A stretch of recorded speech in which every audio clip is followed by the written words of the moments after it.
This conference will now be recorded. Well, we'll catch up with Doug when he gets on. I'm gonna call the meeting to order. We have present Randy Bondelson, Carol Panko, excuse me, Glenn Sikorsky, and Joe Schofield, and myself. We're hoping to have Doug Zanter online, but we have a quorum. So we'll move on to the next item on the agenda. Oh.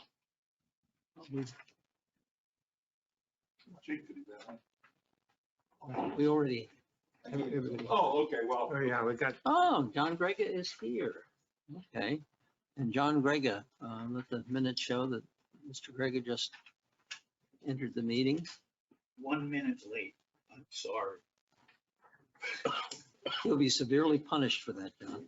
It's difficult to pace myself when time changes. I have so many honeydew lists.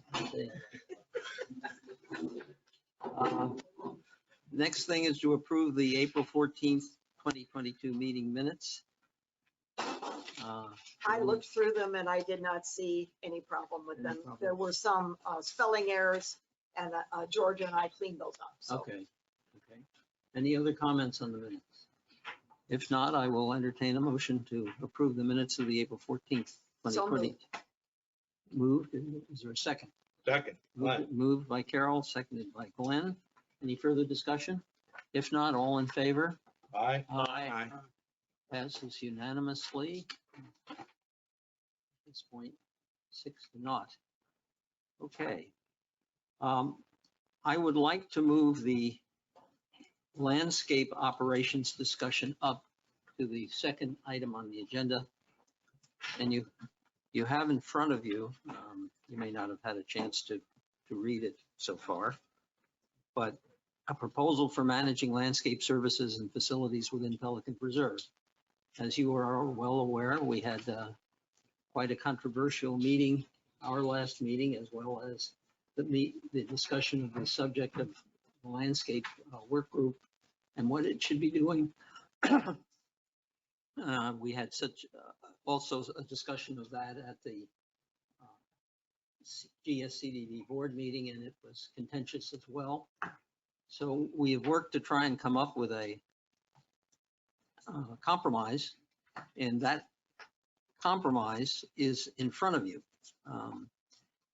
It starts out by recognizing there's a healthy and dynamic collaboration between the PPCA and the GSCD and its committees and working groups, and that is essential to the long-term well-being of Pelican Preserve. Phil, I got one question. Yes, You had this, why wasn't this given to us prior to the meeting? because it was just determined. The ink's still wet, The ink is still wet. which means I haven't seen it either. No, you haven't seen it either, and I'd like to go over it. That was my plan, if I'm allowed to do that. First thing is, in fact, I'm going to read it to you. The landscape working group of the PPAC is a valuable asset to the community. Its members bring a wealth of knowledge and capability that can augment these assets currently dedicated to landscaping in Pelican Preserve, whether that landscaping is the districts or the associations.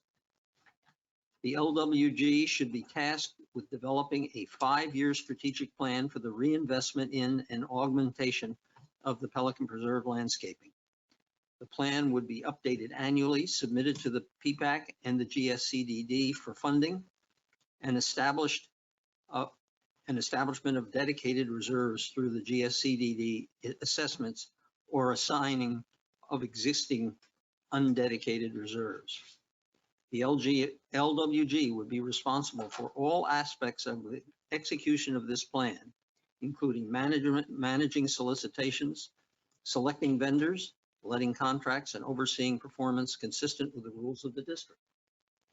The PPCA and the LWG will act collaboratively in devising this plan in order to ensure consistency throughout the community. The PPCA should be tasked with overseeing the daily maintenance of the landscaping and landscape-related facilities within Pelican Preserve in accordance with the existing O&M agreement between the district and the association. The volunteers of the LWG may serve as observers for the PPCA reporting deficiencies through the Meriscape trouble ticket system. The PPCA will track and pursue remedies through Meriscape. The PPCA CAM and the LWG chairperson will meet regularly to assess vendor performance, but the PPCA will retain oversight and direct contact exclusivity, except to the role of the LWG in paragraph 2 above, so we can discuss that. The PPCA will assume a collaborative role with the PPAC or its LWG representative in developing an annual O&M landscape budget. The PPCA shall have a role in assuring the expenditures of that budget as intended, subject to usual checks and balances. I would add that the mechanism for setting up this landscape work group and getting the kind of collaboration we want would be you have really two copies. It's basically the same of what the organization would look like. And what we've established here is a landscape working group that would have the head of the PPAC landscape working group, as well as somebody to be designated by the PPCA to serve on that landscape work group. I would ask for your questions, comments. There's a lot here to digest in 2 minutes. It's a framework. Okay, so Phil? Yeah. So what you're doing is you're splitting maintaining everything Right, from improving everything. you've got it. That's the basic split. Okay, so the work group is going to work on how do we improve landscaping, what do we need to do, blah, blah, blah. They would take care of all of that. And everything that's mowing and mulching and the stuff we're already doing, Yeah. that would stay with Yes, but we would the add, associate, well, with Castle. It with would stay Castle, with Castle. but we would add to that this function that Joe has been trying to get, and that is that the LWG would The do work group. would do inspections and monitoring of how that maintenance is done. And if they find stuff that doesn't work well, they will hand that in to make sure that it is corrected. Okay, in the discussions, there was always this $93,000 that was floated up and then it disappeared from time to time. Is that addressed in here or is that just left as it is right now? Yeah, go ahead, Bill. Our discussion, Introduce yourself. I'm sorry, Bill Sirico from the Pelican Preserve Community Association. Our discussion hasn't, our position hasn't changed. I've spoken with Bob and with Phil. We're more than willing to negotiate that.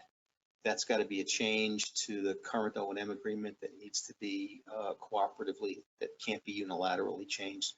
So Bob and I have agreed that we will sit down and we'll negotiate what makes sense for the community. Okay. Okay, so, But and if that is- it means it goes away, it goes away. Okay, but that is not a part of this. Right, No, we left What it we're out. talking about right now. No, we left Okay. The O&M agreement, We've got a handshake though. the O&M agreement is something that I've always worked on with Tony. I don't want that to change at this point. This doesn't change anything in the O&M agreement.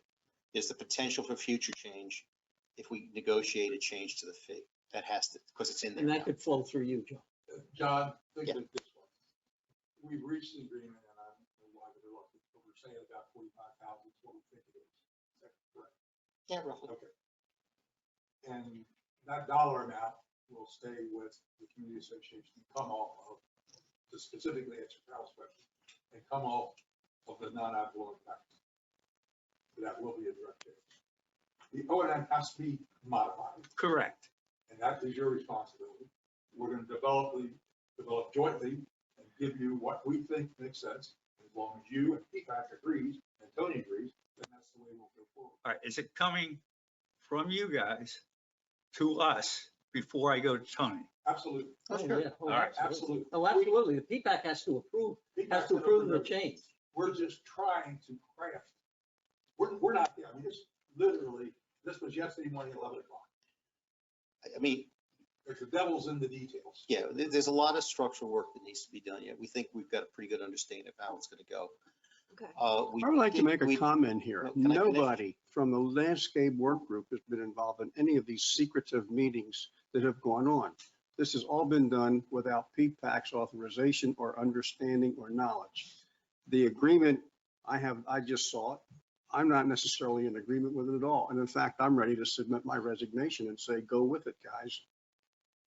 I'm not opposed to the proposal, the basic proposal. I am very much opposed to the process. It's been used. I don't think it's been open. It hasn't been transparent. We hear a board stating they want to be transparent. They have not been. They've been negative. They've been derogatory. They've been insulting, and they've been ballroom bullies. And I think Mr. Sirico, first of all, owes us an apology for how he's treated us and how he treated us at the CDD meeting. And I think he should firmly tell us he's going to make a request and that money's going to be refunded, not a handshake deal, it can be worked out, but yes, firmly tell us he's going to do it. Otherwise, how do we trust him? Well, I don't. I would suggest to you that we got all the dirty linen out on the table in the last meeting. And the only way, we can't have 14 people working on a compromise. The only way we were able to get a compromise is to have a couple of people work it out and put it forth for your approval. The intent was not to have a secret committee in any way, shape, or form. I'm telling you from my perspective. The intent was to get a nucleus of people representing PPAC, the GSCDD, and the board to try and get a framework that everyone can agree to. That's how this got to where it is. There is nothing in concrete, but we are in general agreement that if we can all follow these principles, we will move forward collaboratively so there won't be a fight. Now, specifically about the roles and responsibilities in paragraph 2 and 3, we have a contract right now to manage the O&M assets of the GSC, or to manage the landscape assets of the GSCDD. And that sets forward the must-dos. And that will be under the purview of the co-chairman. And they've elected to put Castle in there. They may change that in the future as the community organization. No, they haven't made a decision. Okay, right now it's in pencil. But as they move forward, it could change. I guess that's my point. So Castle will continue, but they're going to pay for that. The other part of the contract that we all live with is forward planning.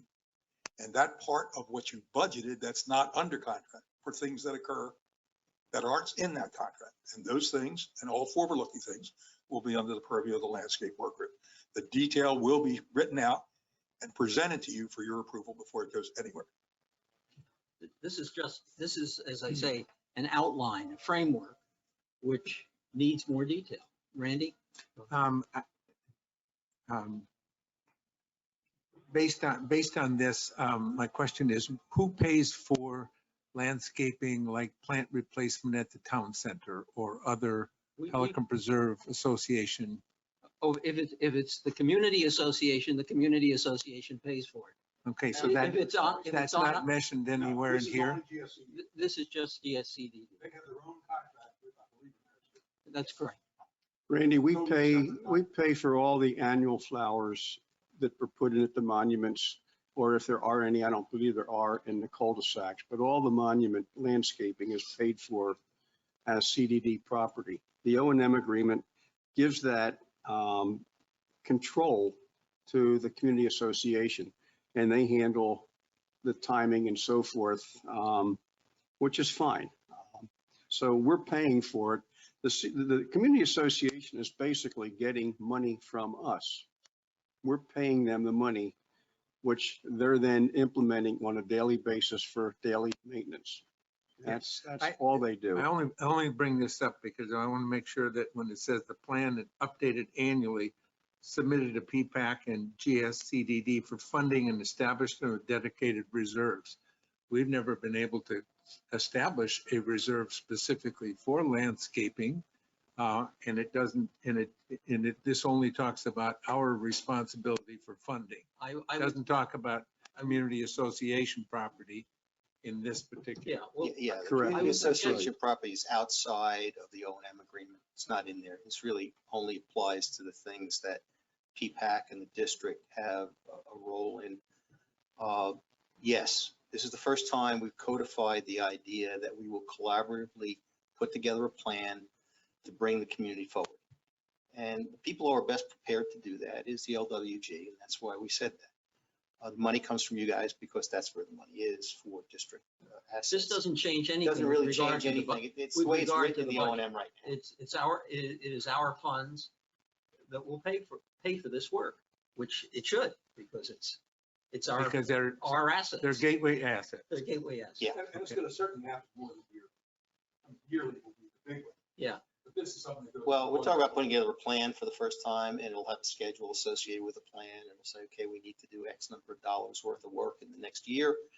Here are the projects, here's the money associated with it, here's the source of the funds. We're trying to codify this and make it, a more regular part of the collaborative process between the community and the district. Randy, we don't have specific reserves for this now, but we have reserves that are not assigned that we could I see. get into if they're needed. And frankly, a lot of people think they're needed, where our landscaping's getting a little long in the tooth. Can I just John, say go something, ahead. Phil? I'm sorry. I'm sorry. I want to ask Bob, did you discuss this with Mark Everson? I Is have he not- aware? I have not gone anywhere. Again, it just happened yesterday. How would his group work in conjunction with them? Well, Mark is part of the landscape work group. All I'm Not his concerned group. about is if, I think I can answer this pretty simply. I hope. This is a contract that we have between the district and Ameriscape. They'll fix the things between tree line shared and CDD area has a dollar sign. This one says it's 539,000. Okay, so that 539 will be monitored and watched by Castle at the moment. We, PPAC, generate more money for this process than 539. I think it's 770 or 780. The other 300 and some thousand for anything that's not in the contract is administered by Mark and Meyer and the landscape work group. That's as simply as I can put it. and there'll be no interaction between PPCA, Mark, and Joe. Oh, yes. Well, There is. There's constant because. I mean, if there's an interaction, Yes. Well, is Mark, be sure Mark is okay with well, we that. don't know that. We have to hope he is. And that's a concern you may have. Absolutely. John, But here's the thing. If Mark something, doesn't have a group. I know, if something doesn't occur, Not part of us. I know. if something doesn't occur that the PPCA is watching, that Castle's watching, the observer team of the LWG gets to write a comment in a trouble ticket. The trouble ticket goes to the two chairs and they resolve the issue, or goes to Ameriscape and they resolve the issue. So they absolutely have input. If a repair is not the solution, or it's ineffective, or it's ugly, or whatever, until that trouble ticket is agreed by everybody that that's how we want to fix it, it's an open item. Monthly, the list of open items be brought to PPAC. Here's what we're working, here's the tickets we had. Here's the resolutions. Everybody signed up, or somebody said, no, I don't like that one. And we have to come to another conclusion to get it. But everybody has input, which is the thing we want. And not only do they have input, but it's a collaborative effort. Yeah. Phil, you got, Yeah, I want to make the point that we met because I think we understand that it is not in the community's best interest to have this discord between the PPAC, the Community Association, and the district. So we were looking for a way to satisfy a little bit for everybody and maybe dissatisfy a little bit for everybody. And I think that's where we're at. We've got a workable framework here that divvies up the workload within the community, gives us, the community association, some accountability to our residents, recognizes the value of the LWG and the people they've managed to recruit to do that service. It's not perfect. There's still details to be worked out, but it's a good framework. And what we'd like to do is bring this forward with Bob's help and your approval to the district at their next meeting. Put aside the suggestion that we amend the O&M, work off this framework, and then let the parties involved get down into the details to make sure this works correctly. I think a good start is an apology, Bill. I think that's where you start. You want transparency, you want cooperation. I think you just need to say, I'm sorry we acted out of sort at the meeting. And I totally then agree with what we're working toward. I think it's a good program, but I think you owe us something.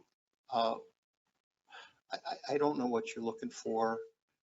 I've explained Joe. it clearly. I don't really know what you're talking about in terms of us having been acted improperly. We go under the Look sunshine at the- laws, we can only have one member of PPAC in the meeting, can't have two. We can only have one member of the district at a meeting, so we only had one.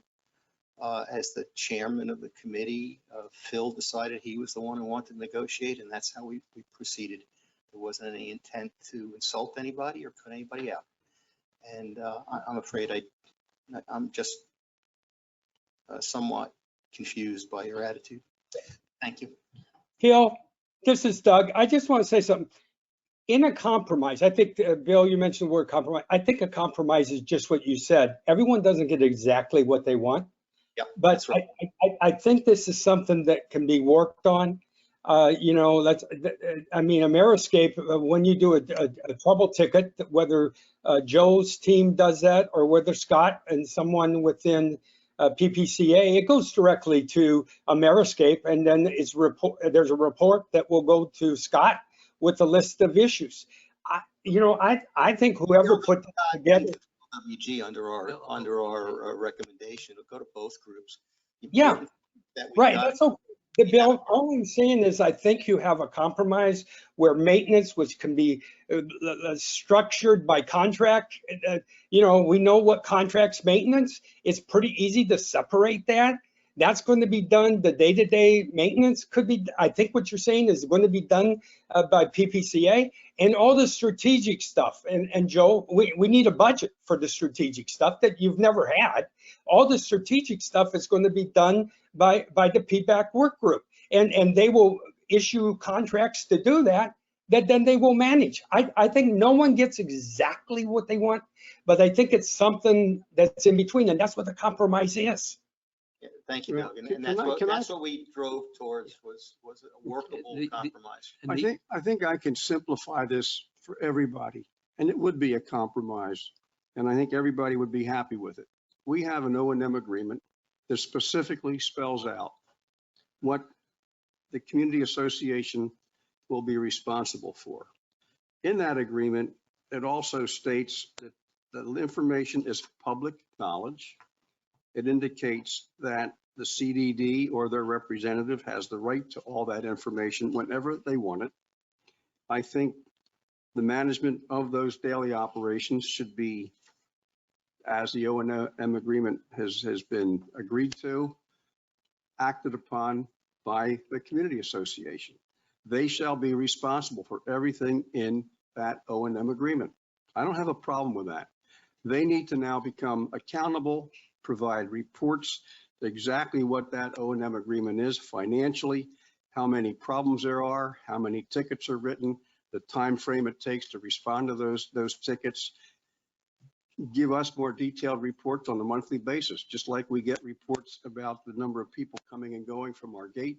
We should be getting much more detailed information from the management of this O&M agreement so we can thoroughly follow it. I don't want to be involved with having people under my organization of the landscape work group being involved with the observations. That is the daily observations of the contract. Therefore, I think the community association should come to us with a plan for training their observation people. They should come to a plan so that we feel comfortable that they're providing proper safety measures for those observation people. I think it's in their hands to come with a written proposal to us as to how they will execute that plan. And we will then take care of the long-term programming, the long-term planning for the community. We will take care of the monuments. We will take care of the dead live oak trees that are in a cul-de-sac. We will handle everything that's on our side of the street. They will be responsible for what they do, and we will hold them accountable and expect reporting processes in an orderly manner, and just break it down that way. And I don't think there's any issues then. I think you get what you want, Bill. You're responsible for an O&M agreement. The contract, by the way, as it's signed with Ameriscape, shows that the PPAC is the CDD representative with my name listed in it. So I would ultimately, or the PPAC would ultimately have purview over everything that's in that contract. And that is by contract, which was approved by PPAC and the GSCDD. Okay, if I might, if I might, That does Joe, not have to you're be into a changed. level of in all due respect, of specificity that we're not really ready to address here, nor should it be. Directionally, I don't disagree with you, but that's the detail that got to be ironed out and brought back once it's been ironed out. There's great suggestions. Most probably will be adopted, maybe some won't. But I We also need would somebody remiss that's not, in these excuse me negotiations a that second. understands Excuse me. that. Excuse me. The other part I would like to mention is that Doug Zander was very instrumental in taking a fresh eyes approach and bringing this to Mr. Measy. And that really got the compromise rolling. So I'm going to give Doug I'd like, a thank you for that. yeah, I'd like everybody to keep in mind, underlying all of this is the fact that these assets, although they do not belong to the community association, are of great importance to all of us, along with the assets that the community association actually owns. We all need, those assets need to be well kept. They need to be tended.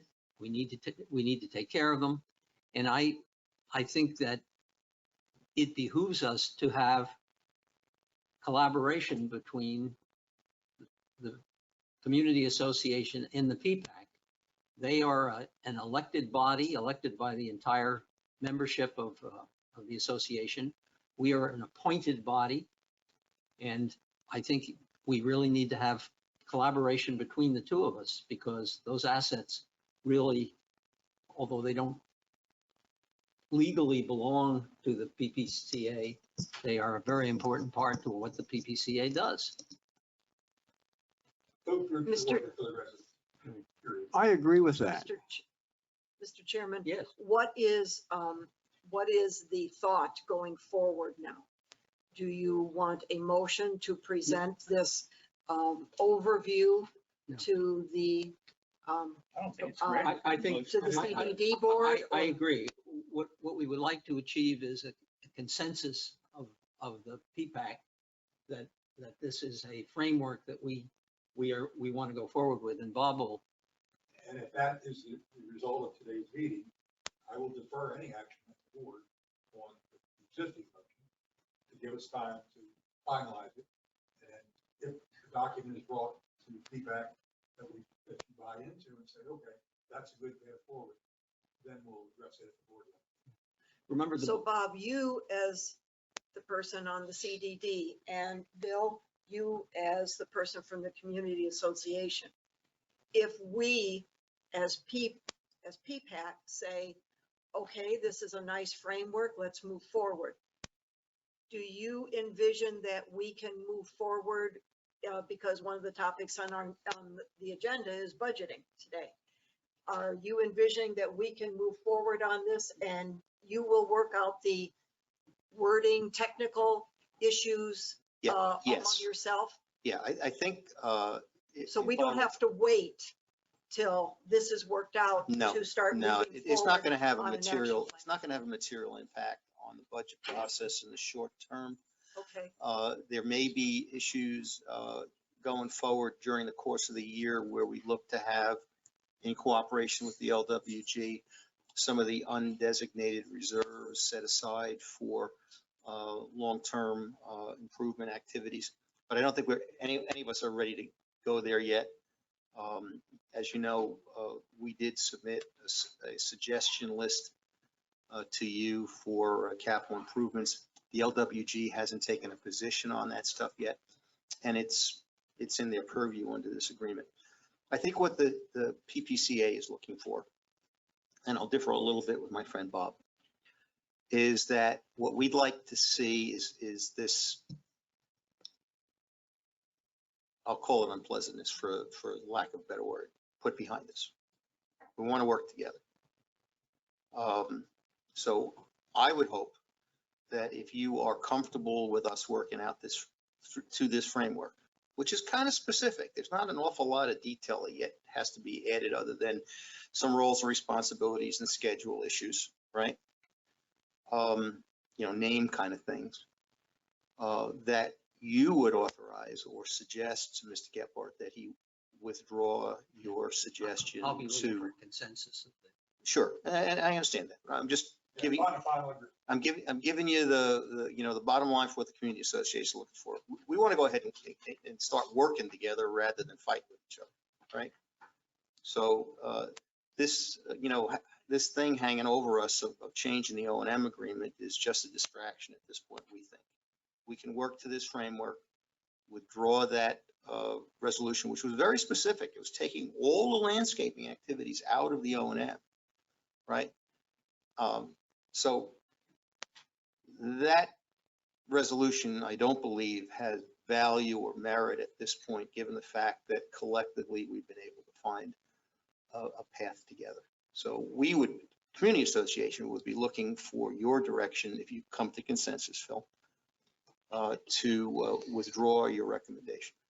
And another thing to keep in mind is that kind of a supplement to that is that the GSCDD board told us to come back and inform them as to whether we could reach a consensus, whether we could come to an agreement that the PPAC would be happy with. Yes, they did. And frankly, some of them thought we wouldn't get there. And we think we think we've gotten there. There was some blood on the water at times, I would mention. John, go ahead. Yes, John. I'm concerned with Mark Everson. Are you aware of his credentials? Yes. And we propose to use them. There's nothing in this agreement My that would. concern is he may not want to work with your group, and he could just totally. Can't control. I can't. And I agree with that. And then if that happens, what are your plans? Who in your group has the same credentials that he does? John, I'd like to make one comment. You may end up today with a landscape work group with no members. That's a very, very possible outcome here. And that's talk- I why, can't talk to the is that person. I'm concerned that's your goal. No, not at all. Not at all. We began, okay, I will just tell you the first thing I said when we met yesterday morning to hammer this out. When I who said- met? When Phil and I and Bob met. Phil who? Phil Measy. Okay, well, it could have been Phil Rodner, could have been Yeah, anybody. no, and we're only allowed one person from the. And the first thing we Why said was, wasn't Mark invited, or somebody that's really They have- involved with the landscape work group? John, they've This left the is a- landscape work group completely out of all this. They don't have the details. They don't know what we've done. They don't know the energy we've put in. And we're willing to work with them. They have excluded us. It's like they can't say that word and have any significant meaning to it. I'm not opposed, Bill, to what you're trying to do. I don't really have the opposition you think of. I am really I'm not incensed suggesting you that do. we have been totally left out of this, like we don't exist. And quite frankly, my people feel the same way. And I think I've told you, you owe them an apology. You're not going to give it to them. You've told me you wouldn't anyhow. I'll drop that. But the fact is, we know what the landscaping is. There's nobody else on this committee that understands what we know about landscaping. and we're not arguing. We're with not that, arguing Joe. about that. That's And the we'll- reason. Well, uh, you're arguing about I'd like to picking answer, out I'd like things. to answer your Go question. ahead. Okay. We don't have the expertise. There's no one else that does. And we recognize the fact that the LWG has a unique set of talents and contributions to make. We were separating the horticultural from the management. If you look at this framework, it really talks to how we manage the system, not how we make decisions for plantings or improvements. We said, hey, look, we start by saying the LWG has a unique set of assets and talents It's that we number would one. like to take advantage of. Now, can I take account of the personalities involved here? I can't, neither can you. There's no compromise, as Doug said, that's going to make everybody happy. Someone is going to be a little displeased with everything we do here. But that's the nature of negotiation. I cannot tell you whether or not Mr. Schofield or any member of his committee is going to find themselves happy with this. I know there are members of my board that aren't happy with certain aspects of this. I know Mr. Gephardt hasn't gotten everything he wanted to get out of this, but we all got a little something, and we've got a workable framework, and we're really, really, really looking for your support here. And I feel very comfortable with Mark's credentials. So do we. All right.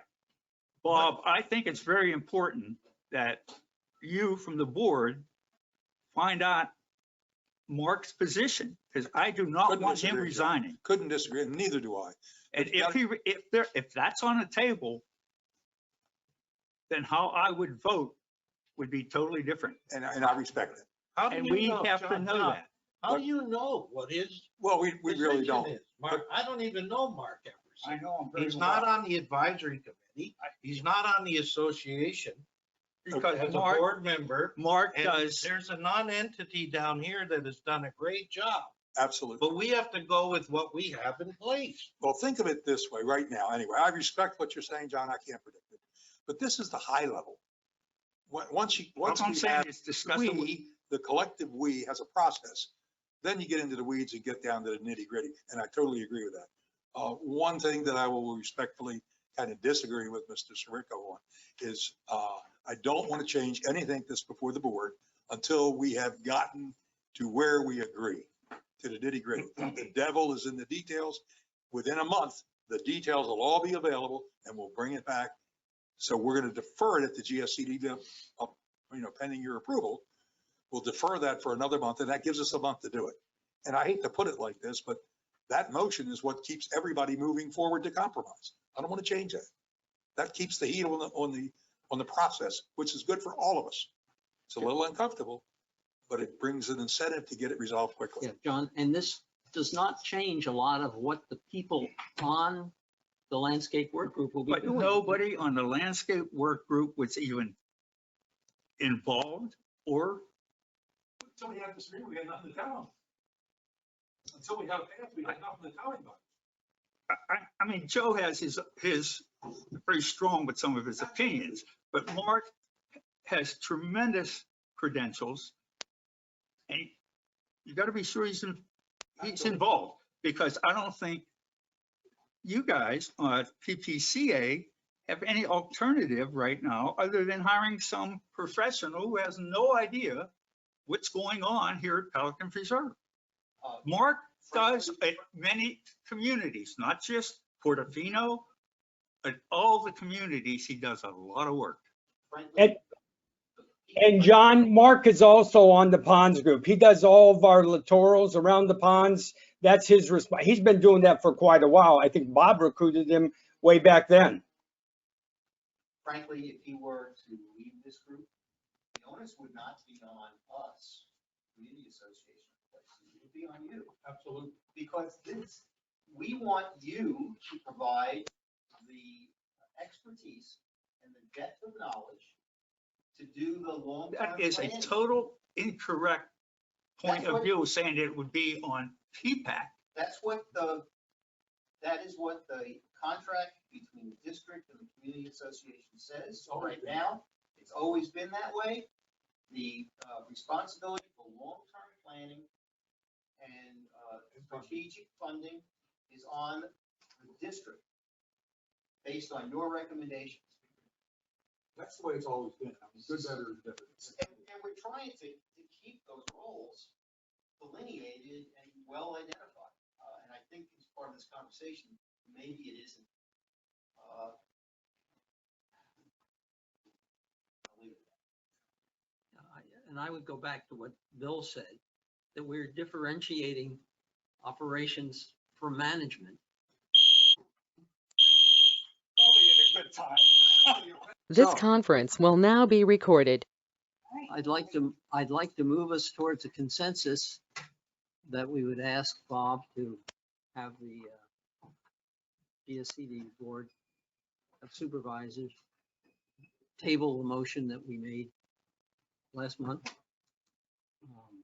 So further comments on the whole subject of this framework. All right, there are no further comments, okay. Okay, so I'd like to have each person say yay or nay to the consensus that's been proposed and the instructions for Bob to ask the board to back away, to table the motion that we made. So Randy, where do you come? Is this a vote? It's not a vote. It's just, I want to get a consensus because we don't need a vote. We're not- On a motion that we made at the last meeting. Yeah. You want to just wipe it out. We want to. Is that what you're saying right now? We want to have it tabled, yeah. How can you table something that was unanimously voted on, except for you? Just table it. For further review and analysis. For further review. I think People table motions all the time. You could John. you could bring the motion up again, Yeah, but why table it? Can- I'm a little can- confused with that. Can we ask the I mean, you can always CBD? bring up the motion again. A motion could be brought up at any the same motion at any meeting. But why table a motion that's already proposed and voted on unanimously, except for you, Phil? well, I'm walking in late. yeah, I don't think you need to take any action at all. I am totally against tabling a motion that was unanimously voted on. You can bring up another motion. You can make the same motion again. But at this point, it was voted on. It was unanimously well. accepted. We're asking Bob to take action to stop the motion. I'm just gonna tell my intention. Yeah, and by the way, I would ask that all the people on the floor come to the microphone. Bob Gephardt again. The intention is, pending how this goes forward, that at the next board meeting, next Thursday, I'm going to tell them that we're making progress at their suggestion. We're not there yet because you guys haven't blessed it, and to take no action until we come back. I don't think PPAC has to do a thing. Fine, I'm fine with that. You okay with Yeah. that? Yes, All right. I do not want our motion tabled or anything No, else. absolutely Okay, not. No, okay, nothing. so the motion is there, and if we reach complete satisfaction, it can be brought up and voted down.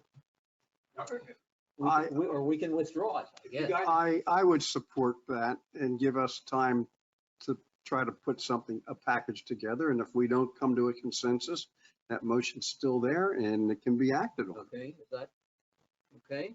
Everybody satisfied with that? So Randy, where do you come out on this thing? So at this point, you are asking for our thoughts. Well, I'm not asking, I asked for comments and thoughts. I didn't get any. What I'm asking for now is, I'm trying to find out whether there is a consensus of the committee to do what we have suggested, that Bob will continue this approach, to move forward with this framework and put some meat on the bones. Knowing nothing will happen until I come back. Report back. Right. Well, if it'll help, Mr. Chairman, I am comfortable with the direction that this is moving in. Okay. I think we got a clear demonstration of how the master board will work with us based on what we saw in the last meeting. However, I don't intend to be an obstructionist, so I will say yay. John? Yay to what? We're just tabling everything at this point. So John, what are you asking? I'm asking whether people are in agreement. Carol, would you restate the way you put it? I think that, I said, I am comfortable with the direction that this is moving. John, are you comfortable? No, No, but, okay. okay. Glenn, yay. Joe? I think we can give this more time to try to work out. I express Randy's concern, but I think we should give this a chance. But I Doug? think, Oh, I I'm think sorry. we should determine if PPAC is involved, who would be the PPAC representative. Yeah. I know, Phil, you've been doing it. And I think you have supported the PPAC position at the CDD meeting, but you have expressed your personal input to the CDD meeting also. I know you have not been in favor of this, and I respect that. I'm not sure what the next round or go round would be at a meeting. I don't think that it's a management thing as much as it is more what are the landscaping issues, not detailed issues, but in general, what's the focus? And I think that's something that we should be looking at and seeing what is the next meeting agenda going to be, and who's going to represent PPAC at that meeting. Yeah. Go ahead, Bob. My proposal and vision on this next level would be for the chairman and the council representative, that's the committee wants, iron out the details. If there's roadblocks, it would come back to the regular, but I don't think there shouldn't be any. But if there are, then we'd reconvene the group that crafted this argument. Bob and Phil, my biggest concern is Mark. If he's I not heard you on loud and board clear. with this, I heard you loud and clear. if he is not on board with this, I don't think PPCA or you, Phil, have, what's the next step? And my biggest concern is, and I'm going to be very blunt, that PPCA wants to hire their own person. And that bothers me. Okay, let's, if we get to that bridge, we'll see where we are, John. I share your concerns. I've not spoken to anyone because of what took place other than to try and get a framework together. It would have been inappropriate for me to talk to anybody else. I mean, I didn't even share this with Joe until late yesterday afternoon. I mean, because we were trying to nail Jello to the wall. But now we've reached the point where it's appropriate. If this body will support the direction in which we're headed, we'll just talk about it again in a month from now. We'll have a lot more detail for everybody. But to answer the question, the next level, now we're down to specificity, and that's where these two gentlemen have it all. I'll be happy to moderate and be in there, but there's where the rubber meets the road. A workshop atmosphere might be advisable where all of us can be in attendance and listen to some dialogue from other people that are interested in this. And then we can all decide what direction we want to go rather than leaving it to one person trying to negotiate and bring that back to us. Because I think we all voted, as John said, 5-0 in support of this. We all have a vested interest in it. And because of sunshine laws, we can't participate in any negotiations. Only one person from us can do that. And I think that if we get to the nitty gritty, then we should have everybody here involved with this. With all due respect, Joe, I agree with you. But the problem is you can't have so many people at the Tower of Babel. Let them work something out. Here's what we think. Nothing's in concrete till you vote it and buy it. But let them at least make a proposal. I don't think we all need to be there to say, are we going to trim a tree? I mean, obviously we're going to trim a tree. We're going to cut a bush. And all we iron out is who's going to do it. So I just give them a chance. I'm shutting up. So John, you are not comfortable with this? I think I stated my opinion. Okay. Glenn, you are, I am, yay, I Yep. say yay. Joe, you're, I'm willing to go along with it. Am I comfortable? Yeah. I'm not comfortable based on actions from previously, but I'm trying to put those aside and look openly at this. And I think that negotiation is important for the community more than any individual. So I'm willing to give it a shot. Doug, where do you come out? I think if we keep emotions out of it, that an agreement can be made with the framework that's in place. I'm yay. And I, obviously, because I was part of this, support it. And what I'm hearing is we do have consensus of the committee, not full consensus, but of most of the members of the committee, all but one, I guess, at this point. So I think, Bob, that it's appropriate that you move forward with what you have proposed with regard to this. And I'll report back in next month. Okay, If not before, I'll send things through Georgia so you get a chance to review it. It's just not done for the last. okay. Let's move on to the next thing on the agenda.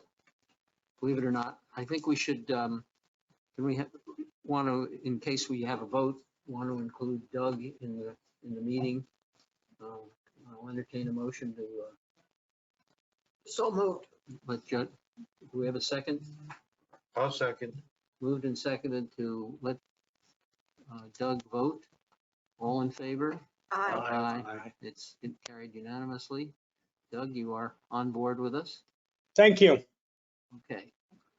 Want to go to the budget review, and that,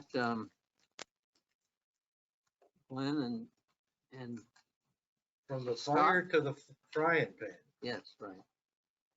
I provided with you at the budget workshop, the March financial. So we don't need to discuss that because it'll tie into what we're gonna do here. Now, I did send you, I apologize, Tuesday night, and the two aspects of the budget in an Excel and PDF format. And then I guess, Phil, you worked with Frank Roberts. Rovers, I didn't work with Frank. Frank just produced this. He got it somehow, but where he got it, hey, I look at the AC board as the association as our elected members, and we're a committee, and he's provided this information, and I like that he used yellow and green, so I'll take that. But it's in a nice big format here, so you can easily, we did it for Bob Geppert, so he can read it easier. So you can see that the one page is the O&M, or as I call it, the castle numbers that Scott, we pay throughout the year. And as the year end is September, we're 6 months into the current year. So you can see on that first page that there's the yearly budget, and just to jump right over to the estimated proposed yearly budget, which is the white column, second from the left, is totaling $725,000 for 2023. And we had to move some items, as we know, Scott will have more discussion on this, from the prior year, which was 1.475 million, because we're taking out the contracts with Ameriscape and our security to run it through the next page budget, which is the CDD.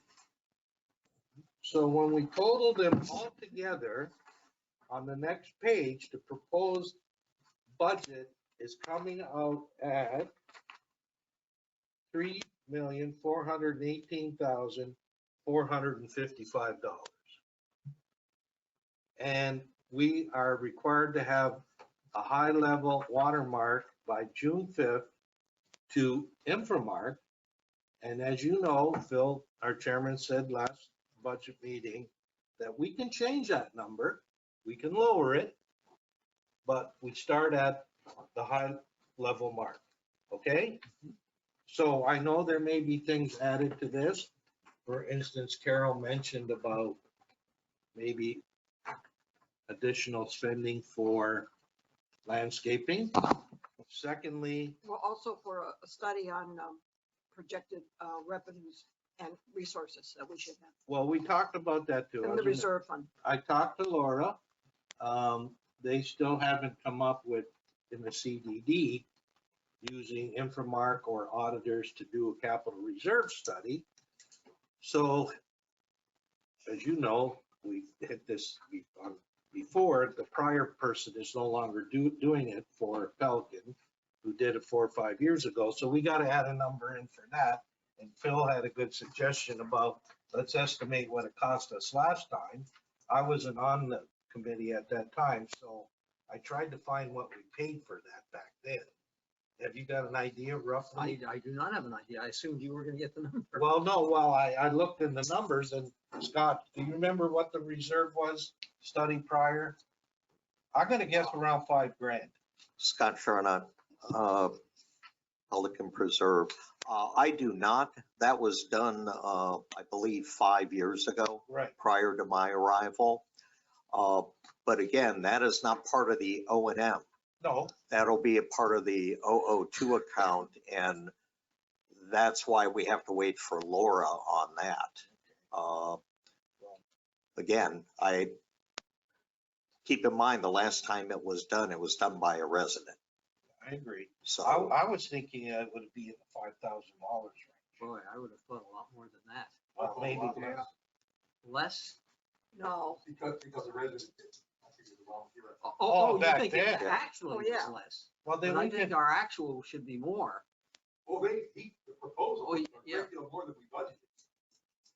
no, we can, no, I'm just saying for this purposes of the budget for 23, we should propose then 10,000 for a reserve study. oh, I think it should be more like 50,000. Reserve study was actually. Yes, I, because they have to go through all and identify all of your assets. And- Now, granted, it's probably not like the town center where you had buildings and stuff, but we got land. Of course, land doesn't move. Well, Well, we actually do have buildings because of the guard shack. Oh, And we don't, if you put 50 in the budget, we don't have to spend 50. But if it ends up that we put 10 in and we need 20, then we don't have it. right. right. Yep. well, then, I mean, right now, if I look at our total expenses, we are substantially, we're $169,000 under the prior, no, I'm in the wrong place here. no, that's actually, Okay. The, will be 299,000 more by bumping up to that number, the last column. on it. yeah. And that does not have anything for a reserve study in it. Is that right? Oh, yeah, all these numbers are ours, Scott knows. Yeah. No. So there is an increase there of about 300,000 right now. So, what you're saying is that if we take this one, with What's it say at the top? fiscal year 2023 operating budget Pelican Preserve Fund 002. Yeah, that's, Okay. And we look at the second column, the total expenditures all the way down at the bottom. The 3,329,656. And then we go over to the second from the right column. 3,418,455. No, it says 2,692,590. But then you gotta add the P-PAC 725 from the first spreadsheet.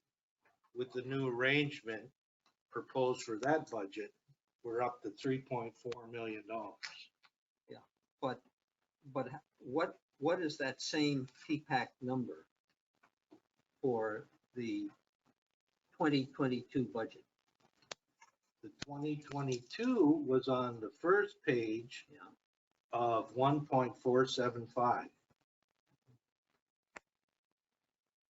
So we could add, so we're saying that the 2022 budget was 3,329,330 656. plus $1,475,000, 932? Yes.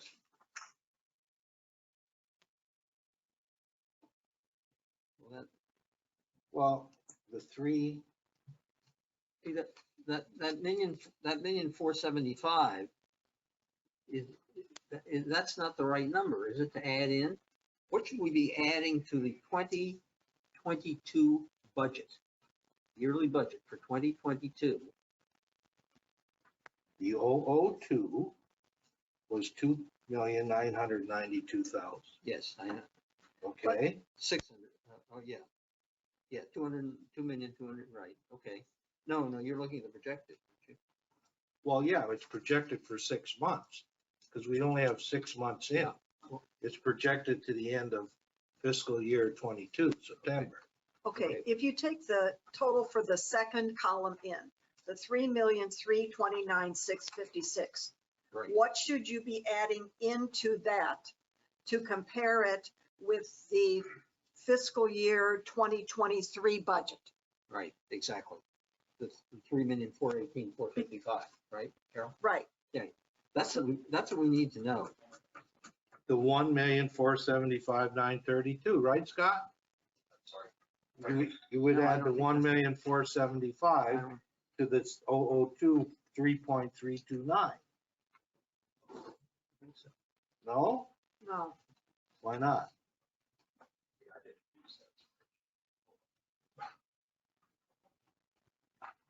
We need, well, if I go back to the numbers that you provided to us, Yeah, my two spreadsheets, yeah. right, and we go down to the, well, these are how I printed off on the computer, but the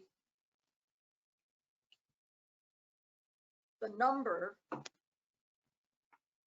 for the fiscal year 2022 budget was 3,329,656. 56. Right. Yeah. Okay, and then I go to what is being proposed, which is 2,992,232.78. Well, that's the fiscal year 22 projected. 23 projected. No, 20, Access. 22. projected. Okay, so Doesn't where is your figure for, The fiscal year for 23 would be 2,692,556. But the number that's comparable in the budget to the projected, which is $807,000.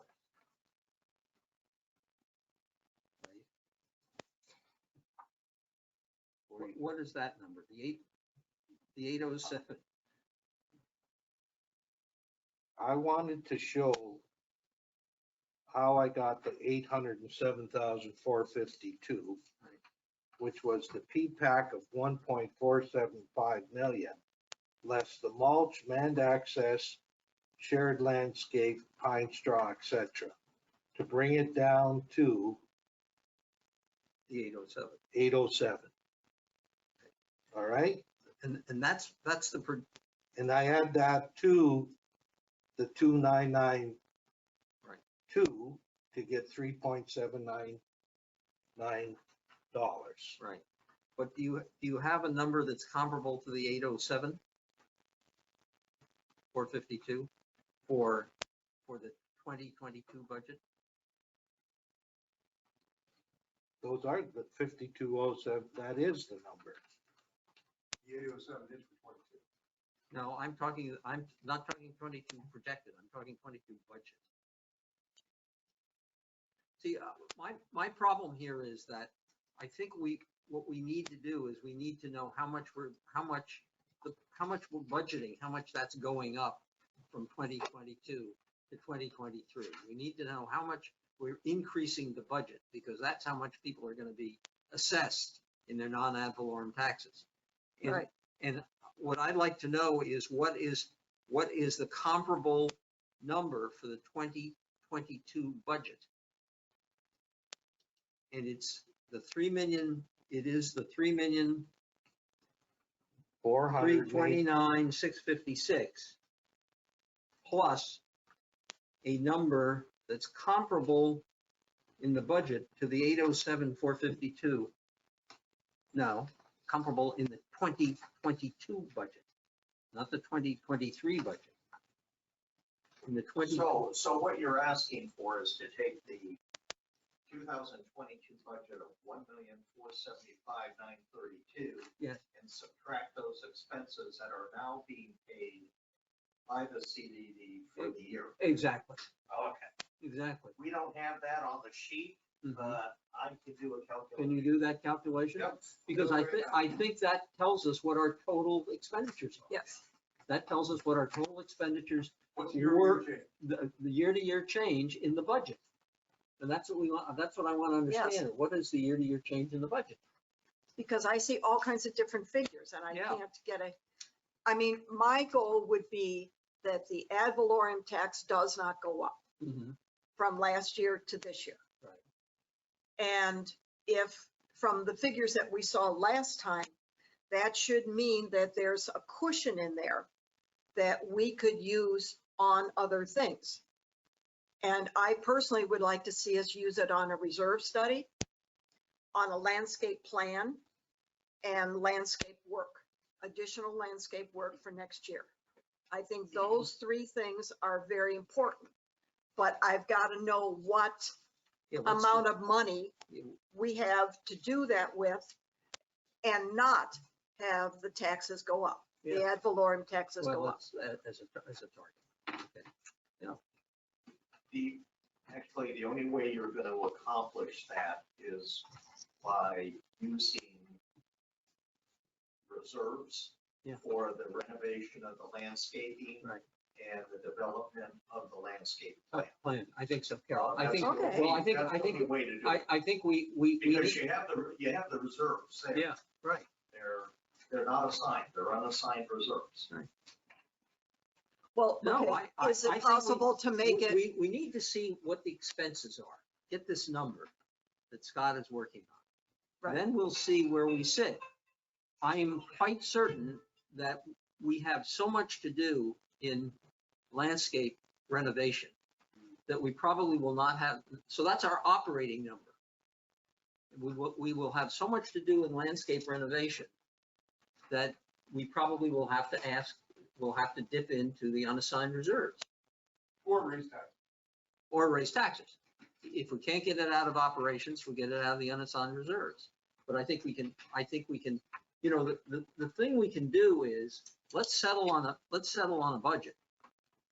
And then see when the plan is put in place, see how much we need and see how much we need to dip into the reserve to get for those funds. That number would be 674,488. 673, I'm so- 674,488. okay, Now and, that's the 488, okay. $674,488. Okay, and if I add that to the Gateway CDD budget expense, which was 3,329,656, what's the number, Scott? So I'm on to another number. Okay, sorry. I didn't write that number down. What was it? 674,488, And the one you want me to add it to? 3,329,656. That's $4,004,144.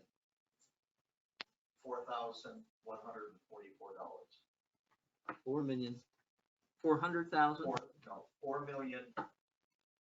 004. Oh, 004. And what are the last three digits? 144. 144. Okay. So that number, that 4,004,144 is equivalent to the 3,000,000 418, 455. So that's budget to budget. Is that right? Am I making-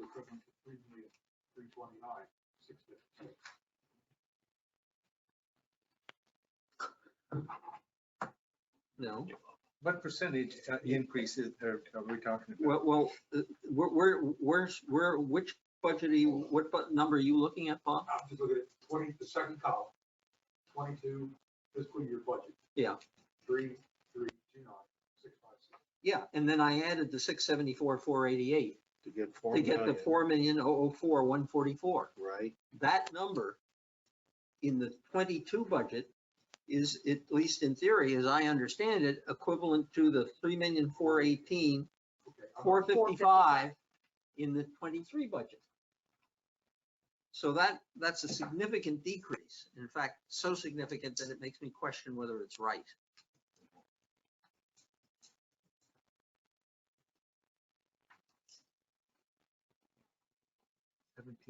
Increase? No, it's a decrease. A decrease. It's a substantial decrease.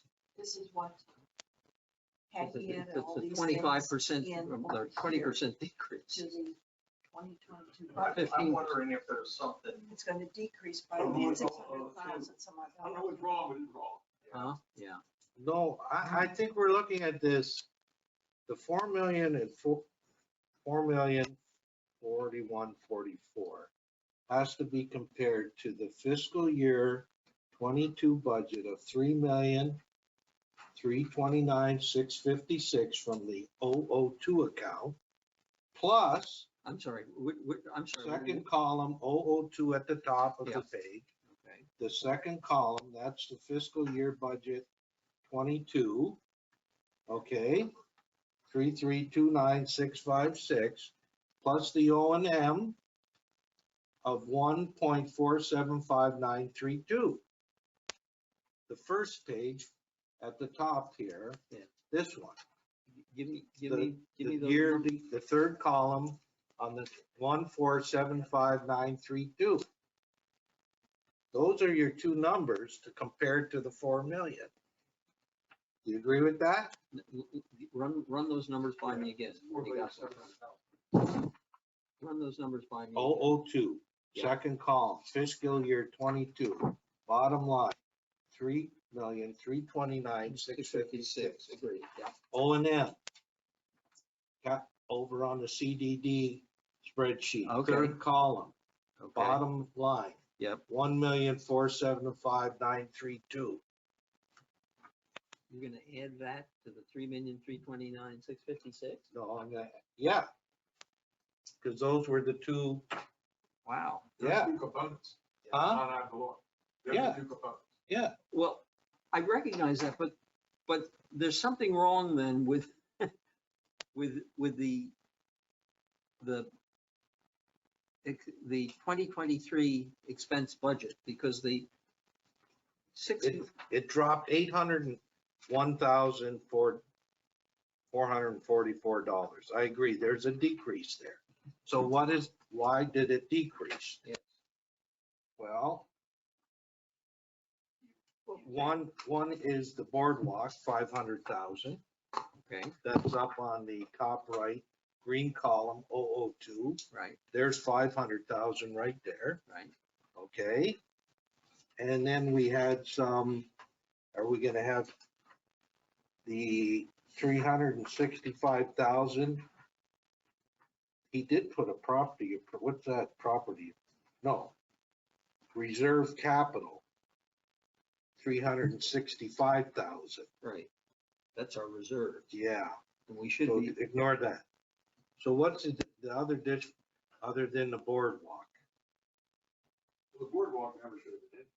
now, Well, the boardwalk's coming out of reserve. It's yeah, not- but she couldn't move it from the reserve directly. It has to flow through the budget. Screws up the numbers. I know Yes, it does. does. It does, but Yeah. you can't technically take it directly from Okay. the reserve. But we- Just ignore it.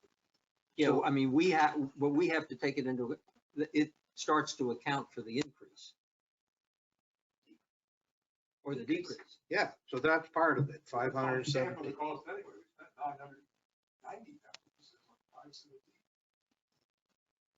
Boardwalk was 998,000. You're right.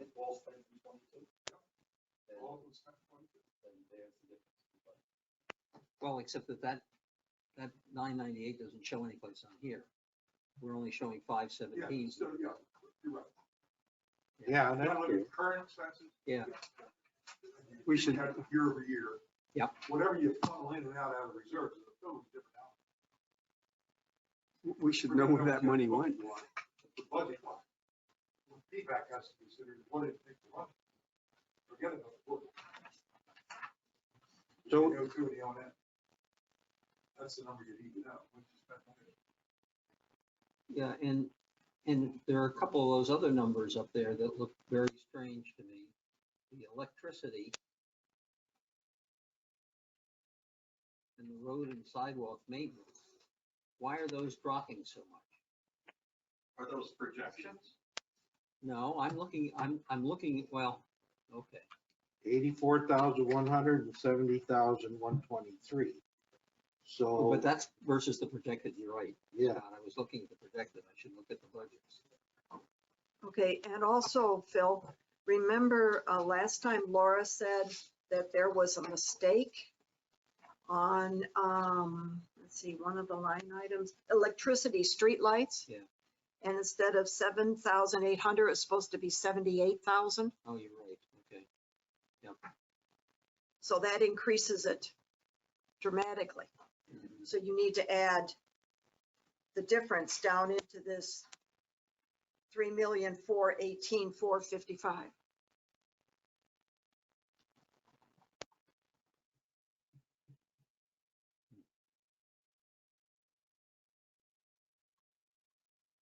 Yeah, it looks like the electricity is, you know, are you on the 002 or the O&M? Or the castle one? The electricity? I'm, Top of the page, 002? yeah, Okay, what line item? Under The what? electricity streetlights electricity street. Okay. for the fiscal year 2023 budget, it says $7,800. Yeah, But she said that that was an error. Yeah. And it should be 78,000, which if you look at what is projected and the previous history is more in line. so we gotta add another 70,000 to the 4 million. 4, roughly.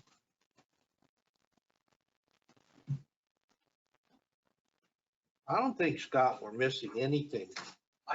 It's the way the numbers are reporting, and remember, when we start making changes on actual numbers, 4 or 5 months into the year, it's gonna skew the numbers. So as we discussed at our budget workshop, they're not gonna match up identically.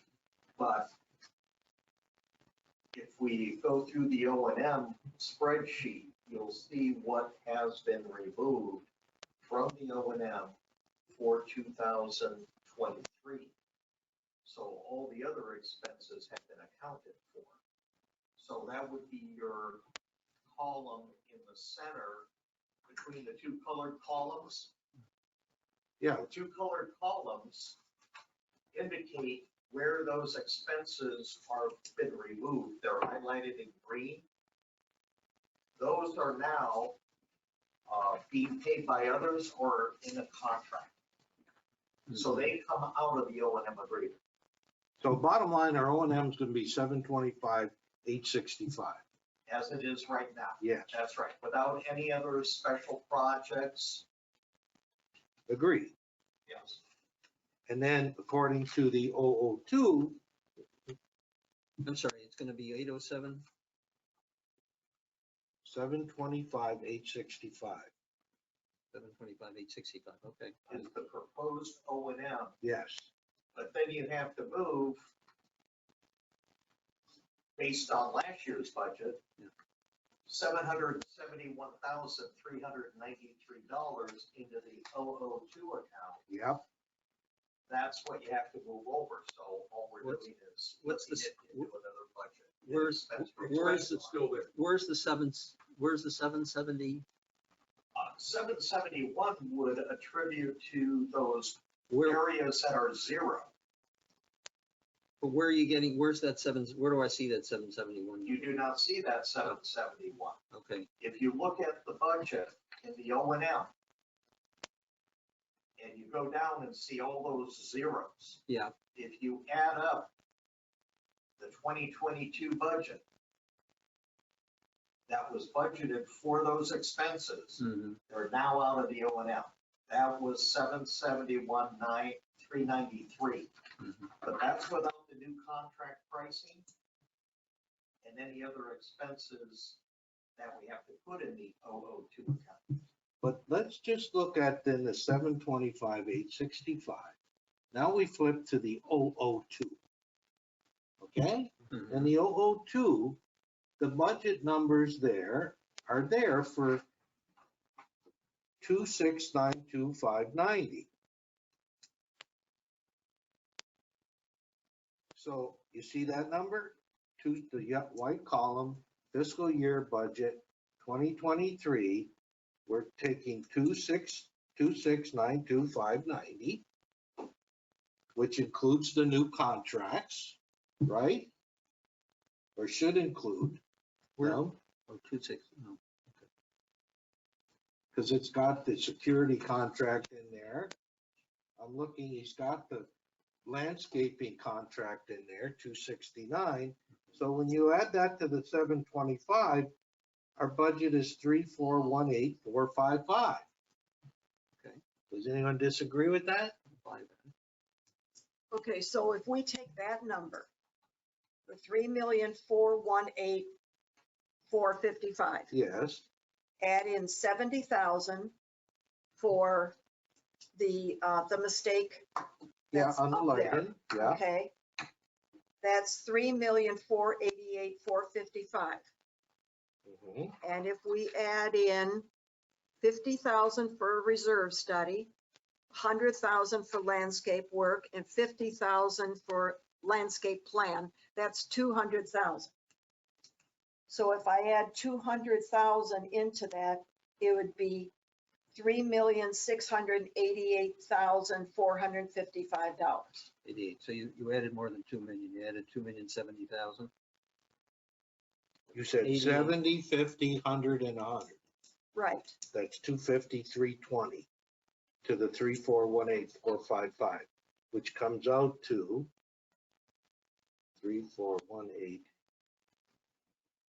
3418455. If we take the 70,000, hang on, Okay. 70,000, yeah, 50,000 plus 100,000 twice, you said, or just No. once?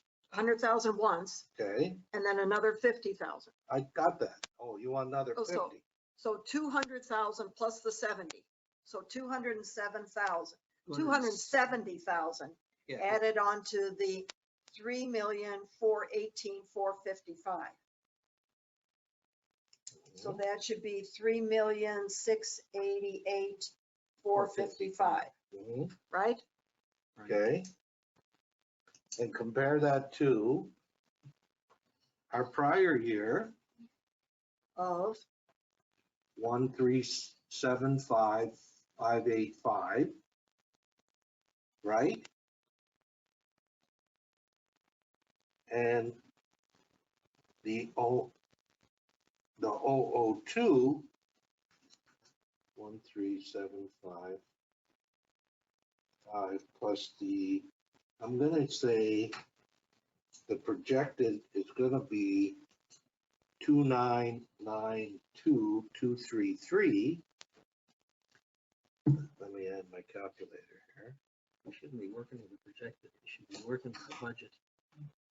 Shouldn't we just be working with the items we're going to have expenses for next year? And not worry about what we had last year? no, Well, you gotta because if you compare the don't two. budget Well, we for can them, compare you the- can't, you compare don't them. have a place to pay them out of. That becomes 4367818. The prior year compared to 3.688 for what we're projecting right now for 23. So it is dropping. A lot. by a lot. Yeah, I know where 100,000 is. how much? 100,000 of that is we're moving, I did not budget, if you look at the budget. Yeah. I did not budget that credit through reserves at the bottom line Right, for 2023. right. It's in 2022, but The reserve credit that has been in there Yeah. for the past 2 years. Yeah. I took out in 2023, so Yeah. you're gonna reduce your expenses by $100,000 right off the bat. you say you're gonna, you say, Yeah. You're gonna lose $100,000 Right. off the expense line for the 22 budget. for the 23 budget. for the 23 budget. Yeah. Because we're comparing 22 and Yes. 23. Yeah. In 2022, because we didn't want to have a big impact on the budget, Yeah, right, we dipped into reserve for 100,000. That's the credit Scott's talking. right, understood. I understand that. We didn't do that for next year. Right. Or the other way of putting it, we ought to add 100,000 back to last year. Or to the 2022 budget, right? It was really $1,575,932.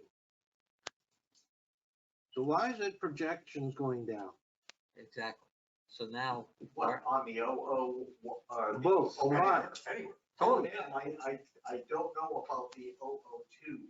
I don't have those numbers. Well, they're here in that big Right, spreadsheet. they're on the spreadsheet, but the O&M, it's going down on projections because we started to fund expenses, as you recall. Oh, that's right, halfway through the year. Not even halfway through, halfway through, and then the landscaping was a little more than halfway through.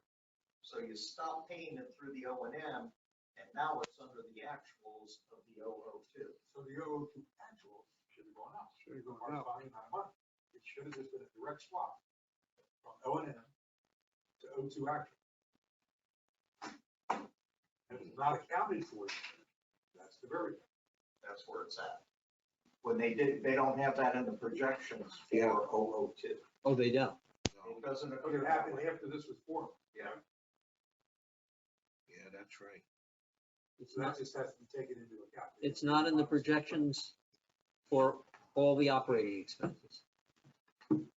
For the two contracts mainly, Correct. which if we took, Well, they only put landscaping in is okay, security contract is in their projected year end. Oh, it is there. no, it's 397 is Yeah, in there. it's there, but the landscape, But it's a reimbursable, so it's still, no, not the landscape no, contract. secure. Security, no, it's not. We're now paying that over here too. Yes. That was paid. So the O&M dropped by the February. security. Okay. And the boardwalk too. That's the big, the 500. And Right. last year we went up in our non-ad valorem. We had a devil of a time figuring out what it was. Remember trying to explain why it was going up? so much? Yeah, so, It sounds like we're having a devil of time explaining how it's gonna go back down. Also. That's all good news. I just wish it was real. no, I don't believe it's real. I don't believe it either. But if we, Oh, I do. Sure. Yeah. Why don't you think it's going down? You spent $500,000 more on a boardwalk last year than you're gonna have to spend this year. But that came out of the capital. It's like money to operate. Well, but But they're it's treating, in the line they're item. treating it's like Yeah. it was in the, They're they're treating it like it's in an operating budget, in the operating budget. Right. If you look at these numbers, they're treating it like it was in the operating budget. I Right. agree. You know, that balance of that boardwalk was actually, Huh? 900,000. Yeah. Well, except So it isn't. It's 500. It's not 900. They're not, and I'm not talking the actual. I'm saying fiscal year budget 2022. They Who have paid five, the other 400,000. I'm with you. Couldn't pay it. that must have come out of the budget. Or out of the reserve. Yes. That came Well, directly. well, you can see in 2021 though, Bob, if you look on the 2021, they got a pretty big number in there for the boardwalk. yeah, it's $645,000. Yeah. There it is. Yeah, That's where it is. Yeah. it's how they reported, not Yeah. where it was. It was spread over 2 years. Yeah. think How you much got, behind it? forget it. That's where it's at. Yeah. So that's the total boardwalk, those two numbers added together. So, Yeah, okay. so could our proposed budget be 3.418 plus what you added, the 250 and 170 and 50. No, it'd be 3,688,455. Right, that's the new. compared to That would be Compared to new- what? 436?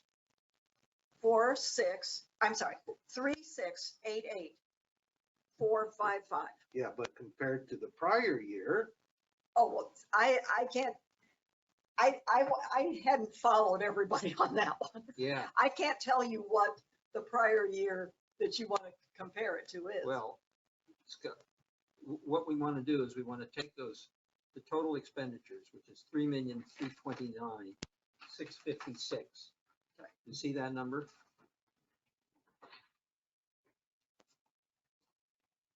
Second column from the left, the very bottom, total expenditures. We want to take away 674,488, or add 674,488, which is equivalent to the 725,865, as I understand it.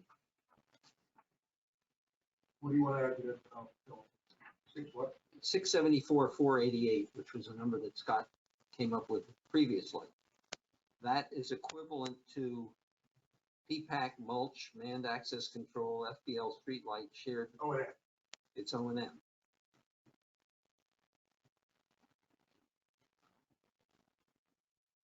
That should come to 4,004,144. 144, right. So that's what, Is that right now? Do we think that's right? So the difference is about $300,000, right? But Even with adding in the stuff that I want to add in. Yeah. You're still going down 300 and some odd thousand. no, except that we're really not, because $517,000 is not an operating expense. that's right. It came from the reserves. So we're really way up. You add in the 517. But they have, They have really screwed. You try to keep it, let's first agree on the 2022 number, so we can compare. And we all agree it's 4,367,818. Agree? no, For Scott said- 22, yes, Scott said 22 budget. 4,004,144. Yeah, where are you getting your number from? Is that, the 1,375 on 1,475. 932, okay. Okay, I think that's what they're came up with, right? It's gonna fit. 75,932 plus the O and M of 2,992,233.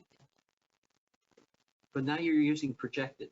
You don't want to use. I don't want to use projected. I want to use budget. You want to use budget because we're doing budget to budget. Okay, so budget would have been what Scott said. The three, So 1,475,932 is the O and M. yeah, and what's the O and M? That's the O and M. That's the Yeah, O only, and M, and what's the O 2 002. for 22 without the, The 002 is 3,329,656. that's something screwed up. Plus the O and M. No, wait, that's with. Yeah, wait, aren't we double counting for the security where the security is in the 1.4 number in at the bottom, and the security is at the top also, a line item there. So if you take the 1.4 number, that number has security in, the 1.4 number does, and at the top it has security in there both. In the 002. correct? We're trying to compare apples to apples. And she, we really should not have made this switch. I don't know how we decided to make this switch. So, a lot of- Or switch it all, one or the other.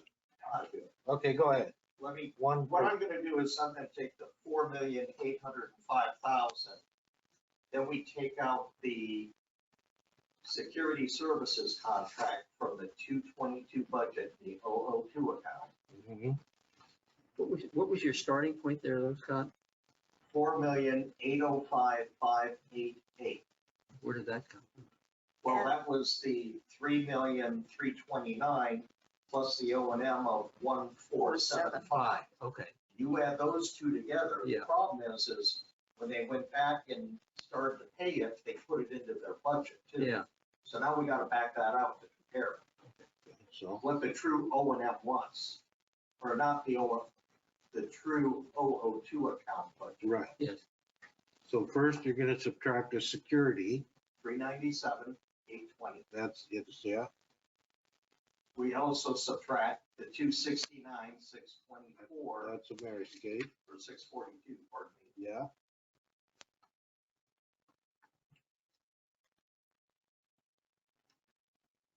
Then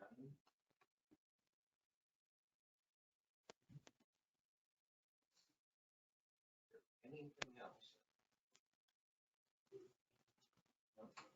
We're down to 4.138126. That's it. Say that again. 138,126. That's taking the 4.805 for 22, subtracting out the contract for security and the contract for Meriscape of 397 and 269. So that's our starting point for 22, right? Except Okay. The boardwalk, the boardwalk. got to come out of that. So that's 517,250. I agree. That is Now- 3,620,876. Yeah,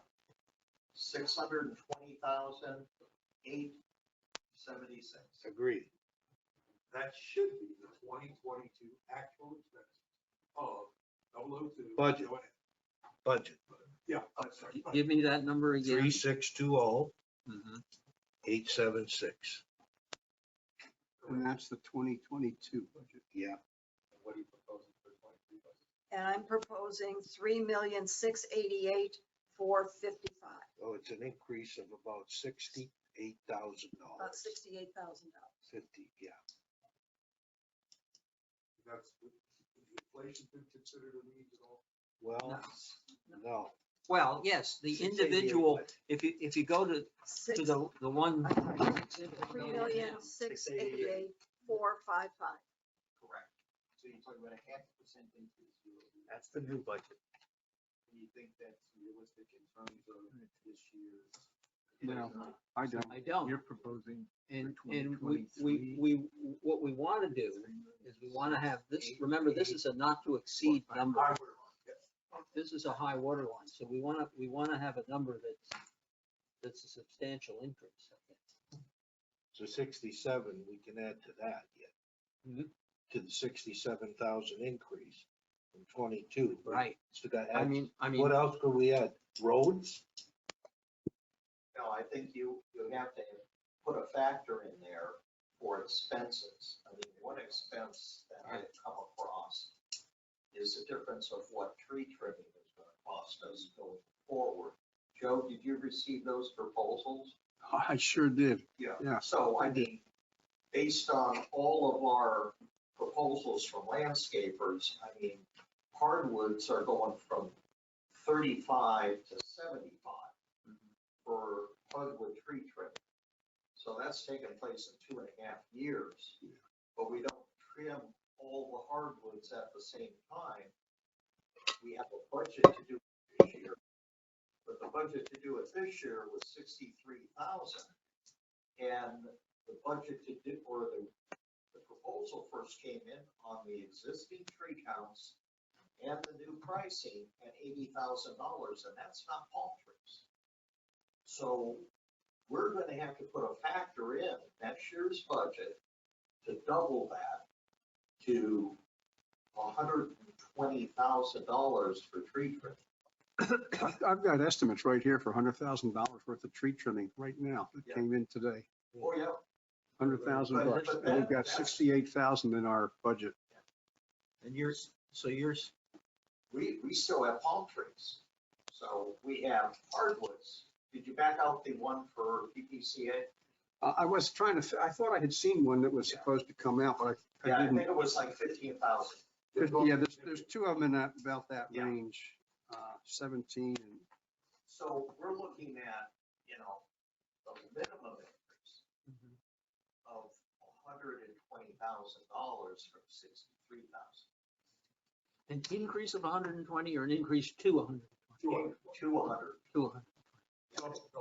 I might add that one of the things in our contract negotiations with all of the landscapers was what was their feeling for their quotes, because they were all fixed price quotes. Right.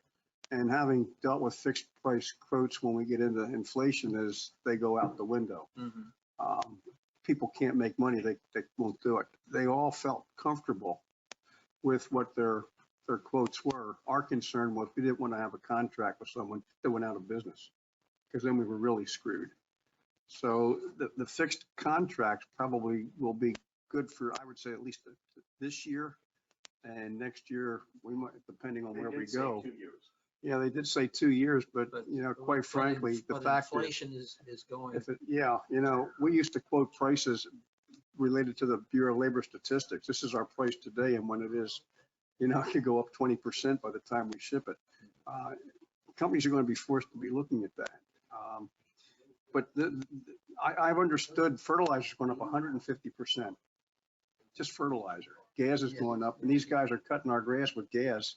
Yeah, Um, and every other tool. Is I run by gas think as we're well. facing an incredible. can we So, have one Joe, are you conversation? May we have one conversation here, please? So Joe, are you suggesting that we add a percentage for inflation? Absolutely. I don't know how we picked that. but- 1%, 2%, 3%, 4%, I just, 5%? I just saw the cost of living went up the other day. Yeah. It's gone up like 7%. Yeah. Yeah, And that doesn't Well- pertain to everything we're buying, because that includes stuff we're not related to. What do we have to actually turn into? Do we just give them a bottom line number, or do they, I guess we have to have all we have the to give them a details. dollar. We give them our highest price number we calculate and then work down from that. I understand, but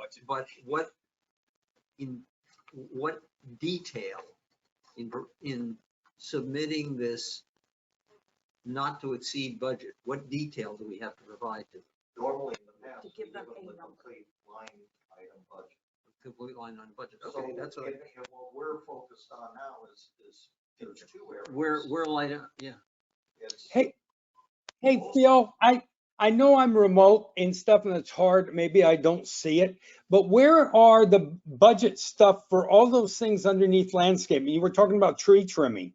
I don't see anything in this number in Glenn's spreadsheet where it got down to the very bottom where I think it was 36, what is it, 88465? After you added the stuff Carol was talking about, where is the tree trimming in that number? Or the other things underneath landscape? The account number 706503. Exactly. I put my own spreadsheet together and I just extract all the landscaping. It's figures. in the 1,475,932, Doug, that we added in. Okay, there isn't detail. It just shows the things they subtracted. I got you. Yeah. Well, if you go over on you may, I don't know that you have the other spreadsheet. Did you get the other one? But Well, I did, but I got about 12 other spreadsheets. At least I found one I could correlate the numbers to. Yeah. the other place, how much do we have in the number that we're talking about here, the 3,628,76? How much is there in there for reserves?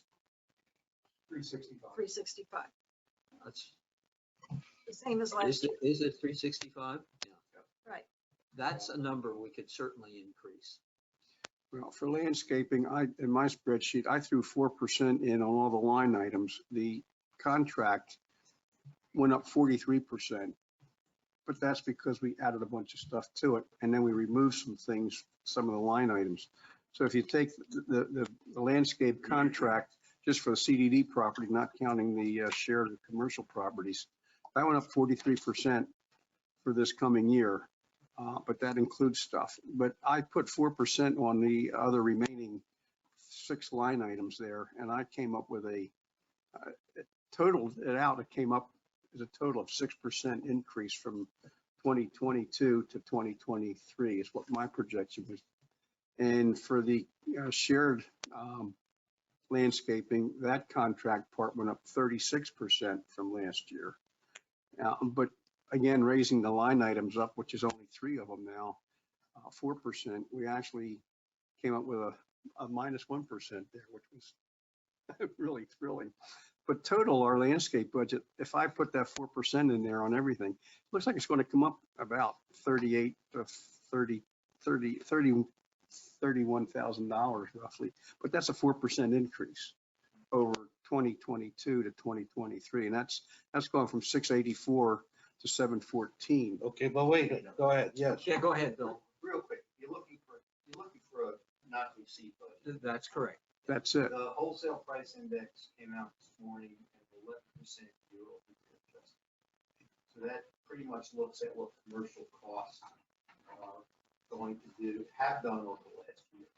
You'd be entirely justified in adding 11% across the board to every line item. And Yeah. that will be higher, some will be lower. Some will be higher, but it'll give you a nice, safe top line to work down. I agree. And having some factual basis. I don't disagree with that. Okay, but for purposes of CDD, we have to have a line by line item of the 725, right, Scott? Yes. Of the 725. So, well, The the 725. 725, even if we went 11% across the board, that's only an additional $80,000. Okay, so, but that's a number, we don't provide them with these numbers here in the other spreadsheet. They do that. Yeah. They do. Yeah. 700, bumped it by 12, Yeah, and then you took the envelope two, and bumped it by 12, you're where you need to be. and then on top of that, to the 725, we would add the 270,000 that you suggested. And then what I would do is at the bottom, instead of reserve credit, that would become a project line. If you're going to use operational dollars and not reserves. Yeah, okay. If that's our intent, which Well, I probably think- would be safe to do it because we're giving them a high water mark. Yeah. We just plug the 270 in at the bottom and make that part of it. Yeah. The operational budget, 100,000 just comes out. 100,000 just comes out. It's already out of there. It's out of there. So all I'm doing is changing an expense line.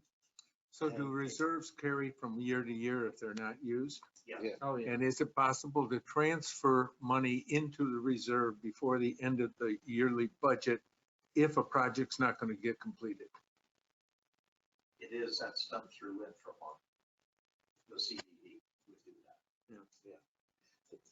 Any Randy, on their Infomark system, it automatically goes to reserves. Like I had 45,000 last year that was not spent because the contracts, it's just carried over, but it goes over to reserves for me. And then I move it from reserves back into the correct line item. Doug, you're talking specific, you're right, that's specifically work.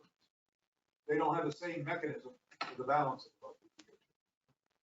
If our landscape budget's overestimated and we don't spend it all, that would automatically go into the reserves. Would that be a carryover for us to draw on for the following year? Yes. Okay. Yes. Absolutely. I assumed that, but I thought I'd make sure Well, of it. except, Well, in budgeting speak, is it possible to put where you have reserves capital here as a line item, reserve landscape? Well, yeah, Can you create a new account for just reserve landscape That would so be- that you can I- track it Yeah, separately as a? The Infomart, and the answer is yes. yeah. That would be on the other side, not the O and M. Correct, Yes. correct. Yes. No, We I'm just saying, Yeah, that's what like we'll you do. have here, the reserve capital for 365,000, which is the same as last year.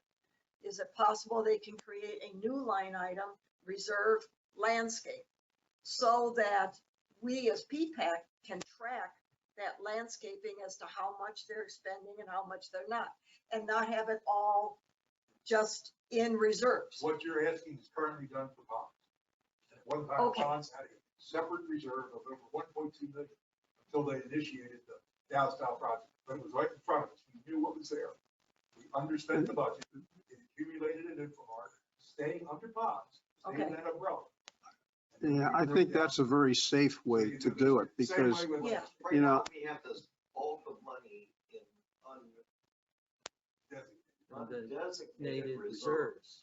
which gives us And that gives us Infomart. flexibility. It's not in the O and M budget at all. Yeah. So those undesignated reserves can be assigned to a specific And where project. PPAC sees fit. Yeah, yeah, and that's good. That's got $1.4 million. Because even Randy made the comment earlier Huh? that there is no designated reserves for landscaping. And Huh?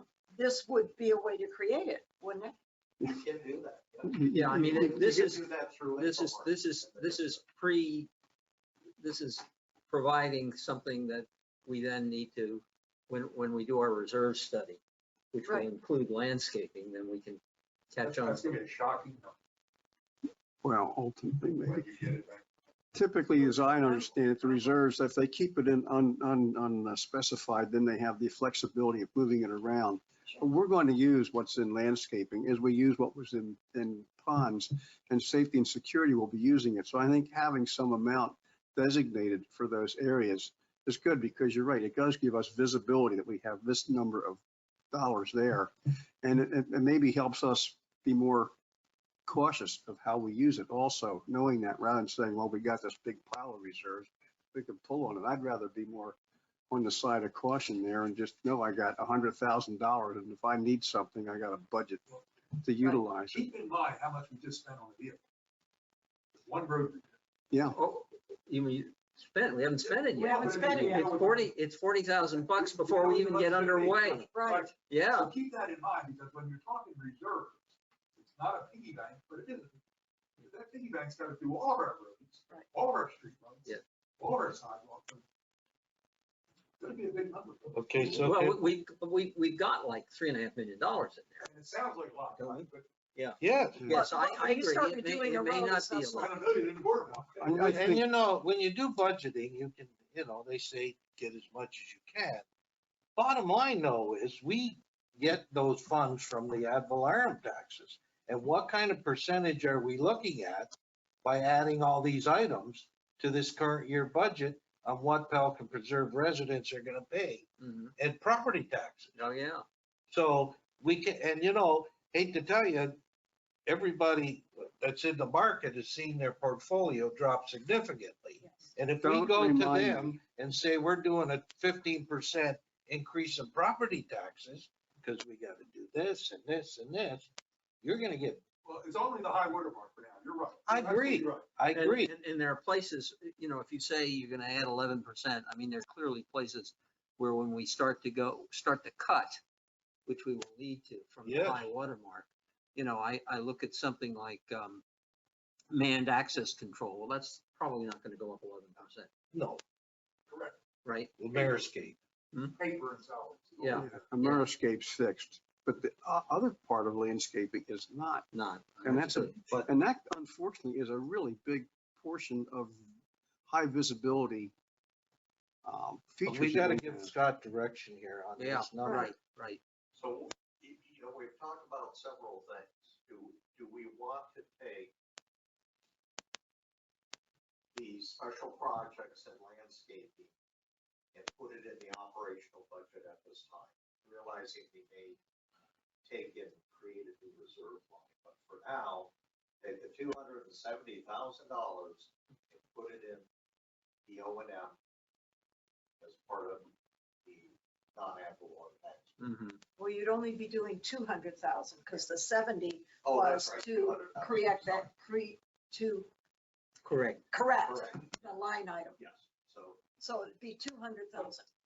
And I'm in favor of putting it in the operating budget because it's going to be an ongoing, It should be the O2, not the. well, no, the O2, but it'll be an ongoing future expense. But on our own M1, you're gonna do 11% across the board just for the high Yes. water mark? Yes. On the line item. Yes. And that's what we'll give to, I'll make all the CDD. changes and send it over to you for review. okay, and then we'll get it to the CDD before the deadline. Same thing. So we're going 11% on all the O and M. Yep. And then in addition to that, we don't know what they're gonna do on the CDD stuff. Not yet. Well, whatever the CDD is, probably just mirror it. Whatever, they're gonna have to come and say, rationalization, they're gonna have to bump up everything to district. Yeah. We just, PPAC should just mirror whatever they do. If Infomart says it ought to be 9%, then, well, Yeah, whatever. but are they gonna they're not gonna put the same, just a percentage increase on each. I don't know what they're gonna do, but they have to come up with something. Oh, I know they do. Yeah, well, certain categories like salaries, they'll know, et cetera, but, you know, supplies, they probably will use a percentage. Whatever they do, I would just throw out. Well, I would suggest, we have a meeting on June 9th. We have to get these numbers to them by the 15th, is that right? I I thought earlier than that. I thought Laura said very shortly. The fifth? actually. PPAC has, June yeah, 5th, CDD, we're gonna have a couple. June 5th, I thought, she said. Okay. Can we find out she's available here? So that's all. I we think need it's to do is before our see what next their meeting now. factor Oh, is, no, you she know, said June 5th. But that's before our next meeting. Can we stretch it to June 9th? Good. I wrote it down. I did too. I left that. Yeah.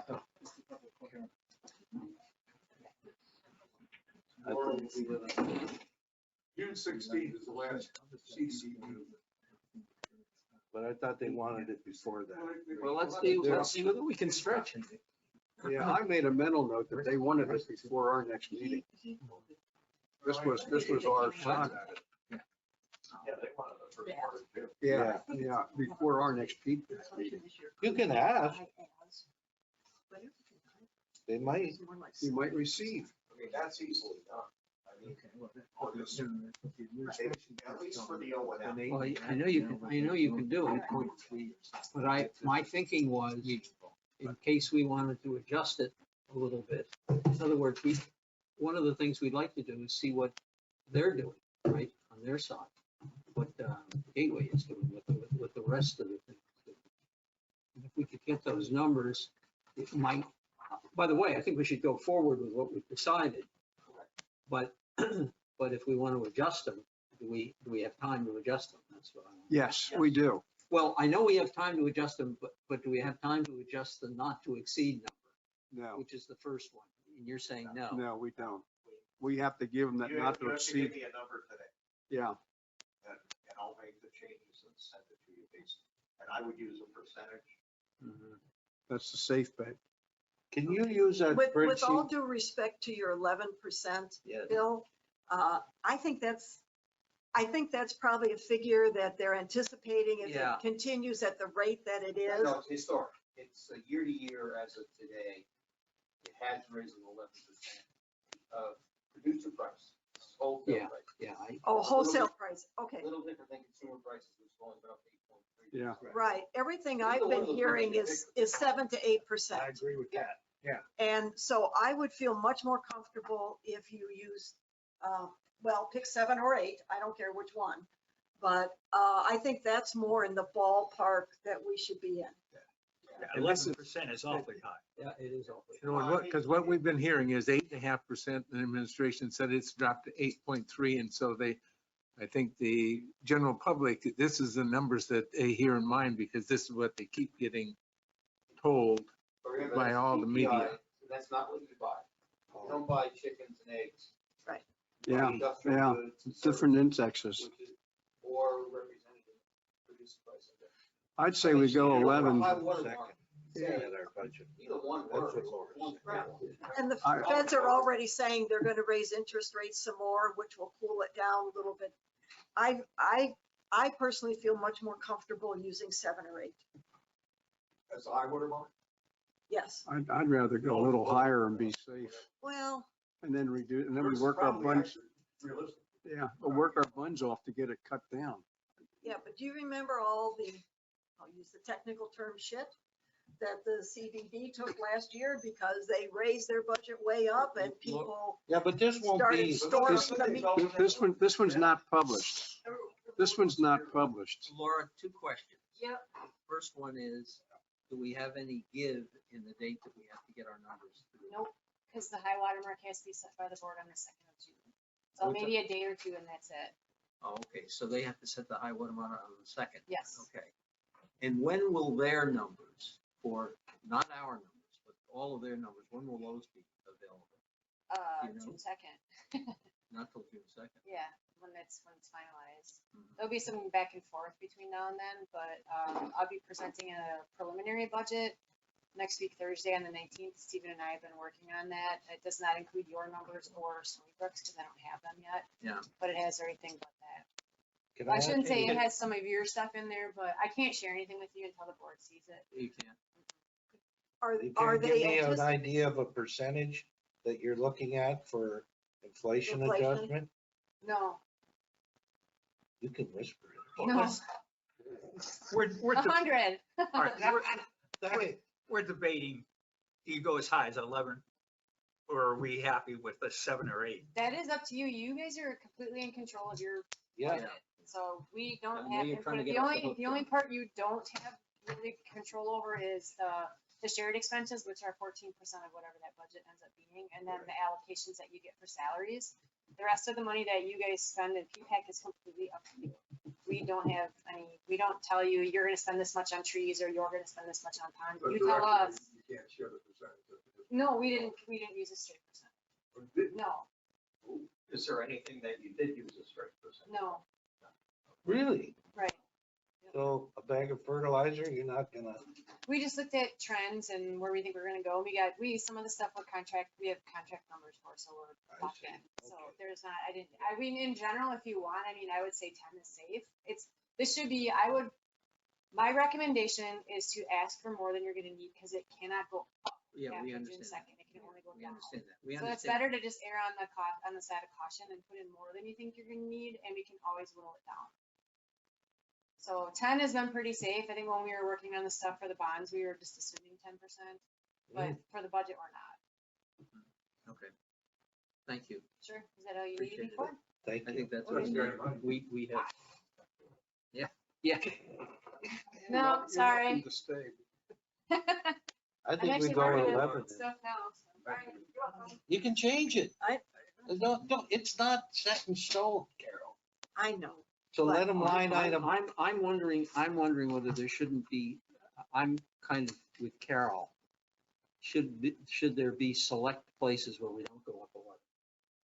I don't know that we have time to look at that. I mean, I would like to go down the budget line item by line item perfectly and say, this is realistic, this isn't, this will happen, it Yeah, didn't. yeah, But we don't, Today, no, we don't have Okay. time to do that. Therefore, I think we go with a higher number, be safe, get that number in there, and then we come back and we roll our sleeves up and work like heck to get this done.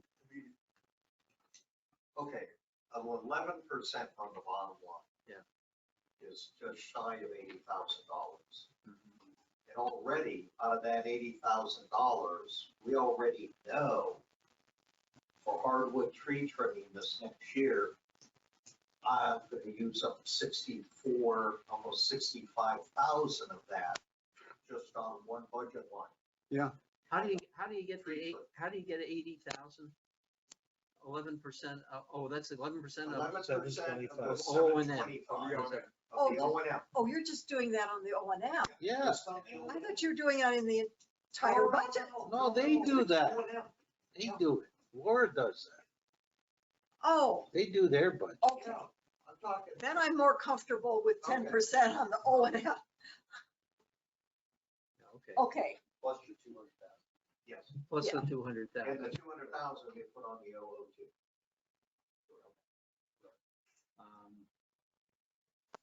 Okay, It's been fun. is everybody agreeable to that? I'm still not real comfortable, but I guess we'll have to go with that. well, okay.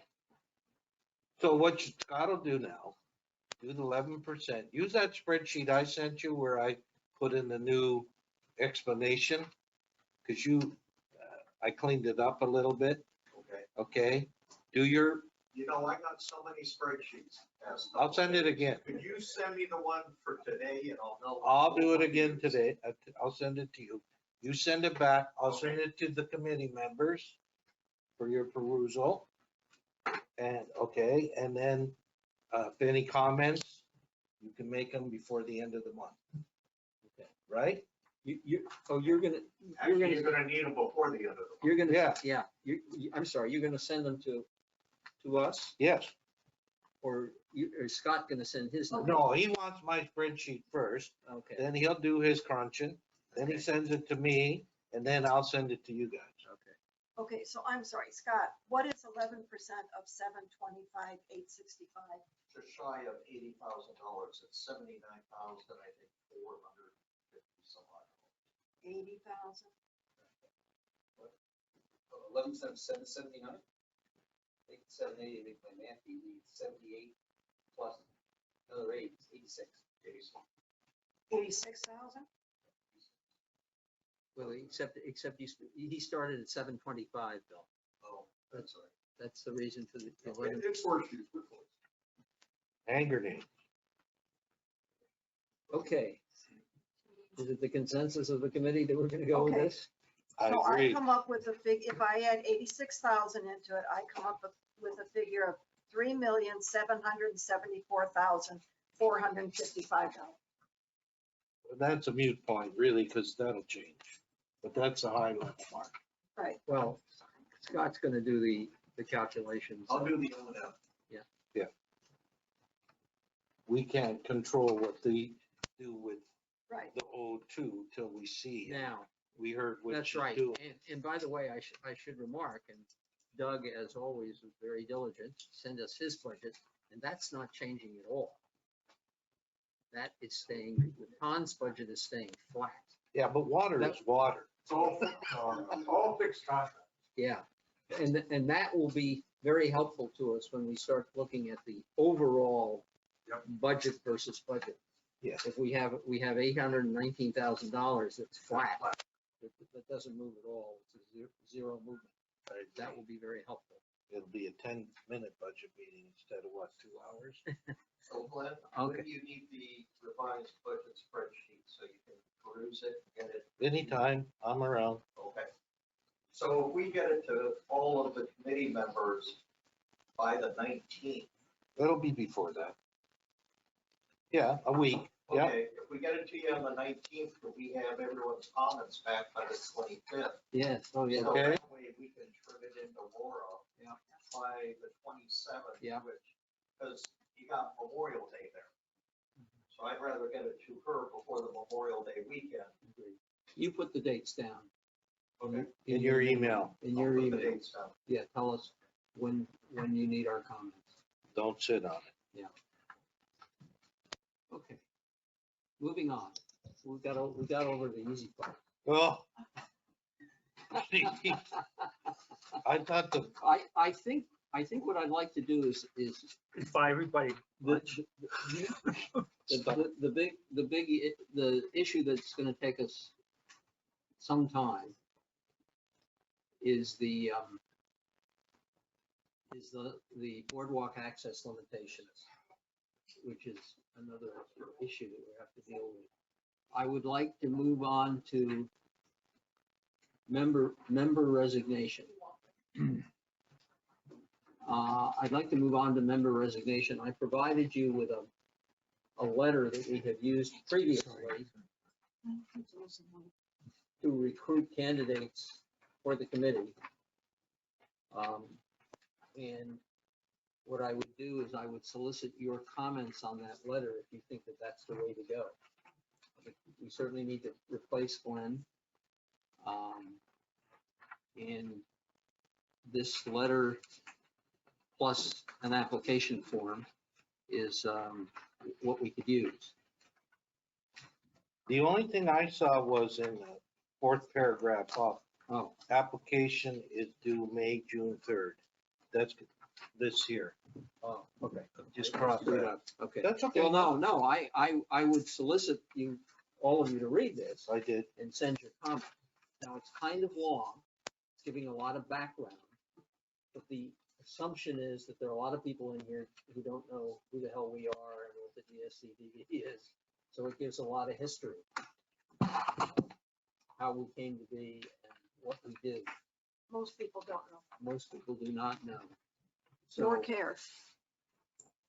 and then with regard to that, yeah, so please send me your comments. And we'll get. Bill, can I ask you a question about that? And it'll just be a quick question. Do you view as the fact that we're looking for someone with a skill to take over for what Glenn does today? Or are you looking at someone on the current board to take over that and then make it more open for the person that we bring on board? You took the comments right out of my mouth. We do have a problem. So I think we're gonna lean towards, if we get, assuming that we get some applications, we're gonna lean towards people who have Glenn's skill set, specifically a financial background. I don't know that any of the rest of us can fill that. If we do not get somebody with a financial background applying, we're gonna have to figure out how to skin that cat. Well, I have to comment that working well with Chris Santos and Scott, Yeah. we've devised a system, not just the financials. I think now that we get them timely, the budget process is always, the committee members become better every year, but I said that they should have some technological skill. Like I use Adobe Acrobat to electronically sign invoices so that I don't physically go to the castle office. Scott and I communicate all by email. So, an individual should probably have a good background or computer skill set. And then the numbers, you don't have to get a CPA or, et cetera. But someone maybe with some budgeting experience, would help greatly. But Would you do this? Would you lay out for us sure, briefly what skill set you think is needed to replace you? you're still giving me jobs even though I'm leaving, huh? You don't get off of here that easily. Thank you very much, Mr. Hey, Chairman. with the change in the landscape going, to the contract coming over here, does that diminish the volume for you a little bit? Not necessarily. There'll still be that level of approval by someone on the advisory committee of those invoices. So, I don't see. Because the POS doesn't work. No. It's a contract, it's just $4,000 a month every month. POS never even sees it, except at the end of the month. Well, The bill is paid. You don't see it diminishing, do you, Scott? I don't. I see it, but it does not, you don't have to see it because it's a contract. Right, no, the So contract, you don't get it, that's true.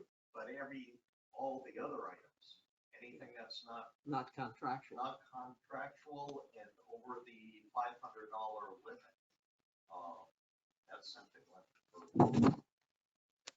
And we've got it set up. Items in there? Oh, yeah. I thought they all went to Laura. Maybe I'm wrong. The only thing going to Laura right now are the contractual. Yeah. So there should be a skill set there to make the job easier for the replacement. Okay, but if you would just give us I'll give you a a, brief outline. I will, Comments on yes. it, that'd be good. Okay, we'll move on to, I'd like to go to the Avila Road Task Authorization. What we're finding here, of course, is we thought it would be very simple. We just contract with somebody and they put the road in. turns out we have $40,000 worth of engineering expenses. If you look at that task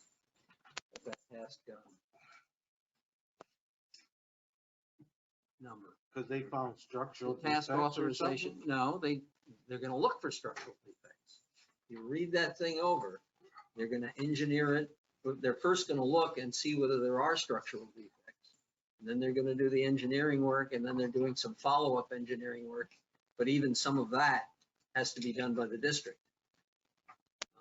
And I don't know, Bob, whether that falls into our district costs or not. I don't know what we get hit with for that. I believe it's all gonna fall on us. Yeah. Because the state mandates these things, we've got a punch list of things that have to be done. But we have said we want to go forward with the Avila Road, and it seems to me that the actual physical cost of doing the work is what, about $100,000? 80, wasn't it? 80 something. 80 or 81, I think. 80 or 81, so it will be a total of 120 by the time we get through this. And If they don't find anything.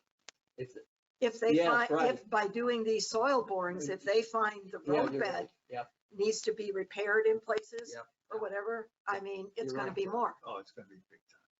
And we're back to the Oregon Trail. Well, I mean, it's just like pulling up the floor here. Yeah, Once you get the tiles up, then you look to see if Yeah. the plywood underneath is good. one of the things that I think now, this will be charged to a reserve, I assume, along with the other costs related to this. Right. Will be charged to the reserve, but it gives us a heads up if we're gonna do other, and we are gonna be doing other road replacements, that we need to know that this is number one. but this is expensive stuff to do, because I assume they've got to go through this routine with every road you do. If you read through all the things they're going to do, they're specific to the Avila Road. So I would. And Phil, how long does this add to the time frame in terms of getting this accomplished? Well, that's the months. Oh no, it's a lot more than a month. Months, I think. plural. What I'm getting at is, Once the money's approved, I believe the timeline was we should have the analysis done by the end of June. I think that's what. Well, I'm looking at. I'm looking at the changes in compensation, or the time and schedule of performance, the time and schedule of completion for the various tasks or tasks required to provide and perform services tasks or work task authorization is as follows. And the number of calendar days adds up to 360. It's a year. so we can't get this done before the end of the budget year. No, but this comes out of reserve, Randy, so I don't think that, and Okay. that's your issue. But this thing says 300, it's 120 days for this final design. Bidding assistance is 60, and limited construction phase services are 180. Now, I suspect they're figuring that's how long it may take, but it could add up to a year. That's cumulative number. It might cost more than the road. Probably. Yeah, it might. Completion from date of notice to proceed. So if we say to proceed, it could take up to a year.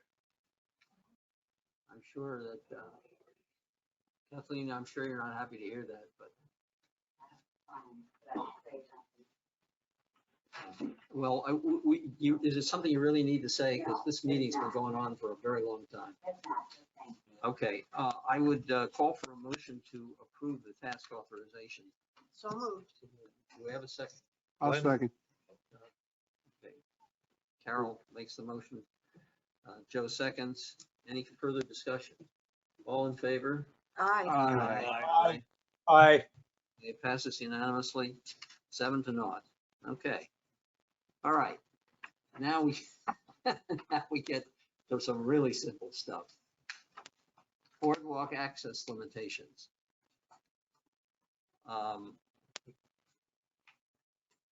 Let me say at the outset that I don't think we need to necessarily make the decisions today, and I'm not sure we're in a position to make the decision. But as I look at it, and I don't know whether you've had a chance to look at these various things that I think were sent to you, we've really got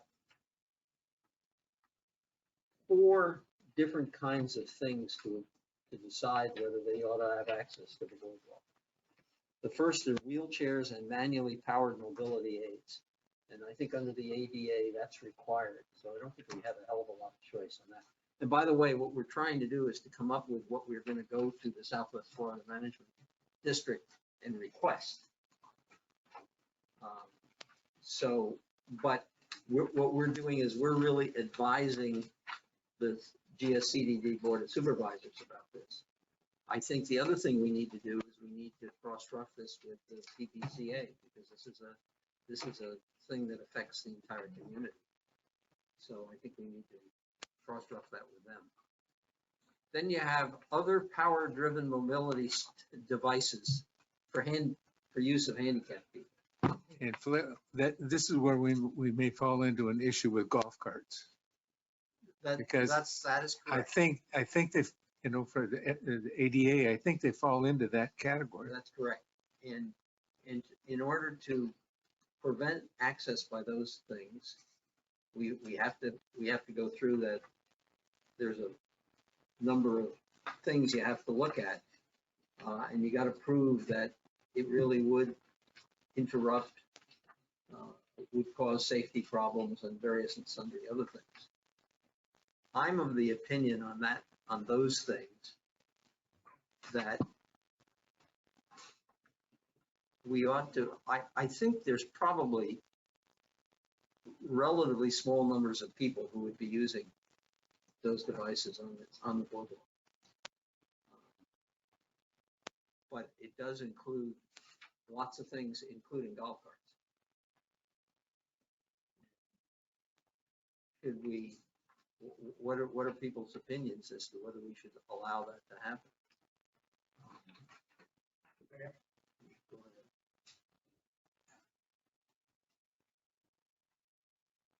I personally am ambivalent of which way we go on this. But what I'm hoping that PPAC can do today is to at least authorize Tetra Tech to do the environmental study that's required in order to pursue anything. The ADA access is certainly a valid issue, but South Florida doesn't care about it. They said so in the meeting, not their issue. Their issue is only environmental. And the first step of doing anything is to have this first study done. I believe that we can get it paid for in the existing bond fund monies, so to be transparent to the group. If you are of the opinion that we don't want to put golf carts on there under any conditions, any kind, anywhere, then we wouldn't waste the money doing this. Exactly. But if there is an opportunity to do it, at least we would know, could it be done and at what cost? And they're the 2 things that you have to do to have another step forward with South Florida. So if we're not willing to go that far, then we're totally at the mercy of South Florida's interpretation, which right now is pedestrian only. Yeah. Because one of the kinds of vehicles are other power-driven mobility vehicle devices for non-handicapped people. That would include golf carts. And it specifically says in ADA, electric powered vehicle, electric powered golf cars, not carts. Is there any way to look at the miles per hour that it could travel? Is Not part of ADA. It's not part of. Can't do anything with that because, there's a lot of these scooters that you see people riding in a grocery cart. Well, they're also can be put in a carrier, put on the back of a car, and they're 3-wheelers or 4-wheelers, and they don't go very fast. Well, But, they're battery powered, but they're not anywhere the same kind of vehicle as a golf cart. But that's where. Well, you're kind of getting into the detail, Randy. yeah. I mean, we're trying to. But I think we got to get into the detail. Okay. That's the problem. Because let me just throw other issues at you. It's been, I've had people suggest that we ought to have, one of the 4th type of vehicles are things like bicycles, skateboards, that kind of thing. Are we going to allow those? Segways. Right now, they're not allowed. but are we going to allow them? So you've got golf carts. Controversial things are, seems to me, are bicycles and related, and golf carts. Those are the two controversial things. But I've also had people suggest that maybe we could allow them, but only in certain places. For instance, you could allow golf carts, but they can't go down the long stretch to the, you know, Observation area. the observation area. If they could only pass through, you're going to get a lot of traffic because of that. Others have suggested with regard to bikes that we have bike racks or something where people can put their bicycles so that they can. Now, I think if you walk your bicycle through, that's probably permissible. That's effectively pedestrian. I think you would have some controversy with that. You give somebody an inch, they'll take the mile. It could be. I agree that that'd be great, but I don't know that I trust people to be doing it. But until we get the environmental study, it's academic. We can't do anything. That's true. Whether you want to do that or not is the question. Right. That would be the first. But- This is not going to be resolved quickly. Right. This is a Hey, long, Bob, did we get some feedback from Terry or people that had made comments about golf carts in there as to what, was it 50-50? Do we have any idea what that was? it's 80-20 to Terry with people that support not having golf carts. Right. And it was predominantly, the feedback we got was most people don't want to have golf carts. Those that voiced But an I'm not opinion. sure, that we can assume that that's representative of the total population. Because, you're talking probably 100 people feeding back, and we're talking about 4,000 people. So you've got the problem of knowing that one of the possibilities, and I think I mentioned it in one of my emails, to consider is, should we do some kind of a survey? Now, sounds okay, except the problem you get into there is, are you then, whatever the survey comes out, are you then stuck necessarily in doing that? And we may be very comfortable with being stuck, but that's an issue. I do think it's an issue, Phil, because if you ask people for their opinion, they give you your opinion as 60-40 or something like that, and then you do the exact opposite. You can't do that. Yeah, I Not agree, maintain Doug. credibility. Yep. I think if you have this survey, but I think it's got to be more than just golf carts, no golf carts. I think we've got to include all of the things that are of potential interest to us. And surveys are tricky. Doesn't the community associate, the town center board, don't they do a survey like every year? Well, yeah, except this would have to be a separate survey. And by the way, Why does it have to be separate? Why Huh? couldn't it, why does it have to be separate? Why couldn't well, they because just I put think, it as a we need, question on their survey? we need to be moving forward on this, and I think that PPCA is not going to do that, their survey. I think, by the way, the PPCA has got to be part of this whole process. Yep. I haven't discussed this with my colleagues on the PPCA board. However, I just asked this question: are we trying to solve a problem that doesn't exist? I know we have a small number of people who are disturbed that they can't get their golf carts on the boardwalk right now, but it seems to be a relatively small portion of our community. ADA makes it clear that the other small powered mobility vehicles have to be allowed on, and I believe the Southwest Florida Water Management permit allows that. Real question is the bollards that are keeping larger vehicles off the boardwalk. Maybe this is something we should just let perk for a while and see how the community adjusts to the new rules. If there's still a problem, let's worry about it. At this point, I'm not sure that the community association is at all inclined to get involved in this controversy. Just my comment. Thank you for your comments. I would question the response that you're getting. I kind of look at it like some of the tree huggers that get a lot of press and make a lot of noise. I think if you went out and asked residents and solicited an answer, you'd you'd get a better representation. If the majority say they don't want golf carts, then that's, you got to give that serious consideration, but you may find just the opposite. You may find the people that want them are being polite and not making vocal issues of it, waiting to see where we go. I don't think anybody can make a judgment on what anybody's thinking at this point in time. I'll make a bet with you, Joe. I'll bet you $10 you're wrong. I bet you $10 that the majority of people do not want them on there. That's my, I'll give you a $10 bet on that. I couldn't even argue that. I'll just accept that. Yeah, well, the feedback indicates that, Doug, the feedback we've gotten, but it may be that those are the people who are loudest. We don't know that. What was the comment on bicycles? Is that the same? Yeah, people, well, Very, couple very people. clearly, very simply, the permit allows pedestrians only. Period. Pedestrians only. There's no wiggle room. That's what it allows.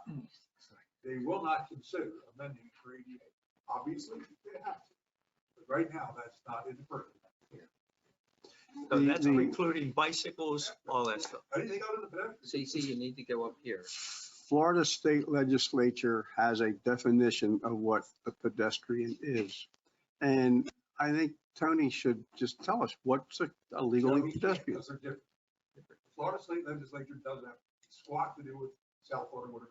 Okay, well, South Florida Water Management may have a definition of what a They do. pedestrian is. Pedestrians Okay. only.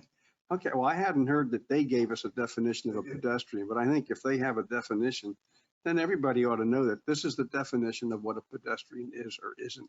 And that takes care of the problem. And at least we know for the time being, no matter what studies we might do, what that pedestrian is.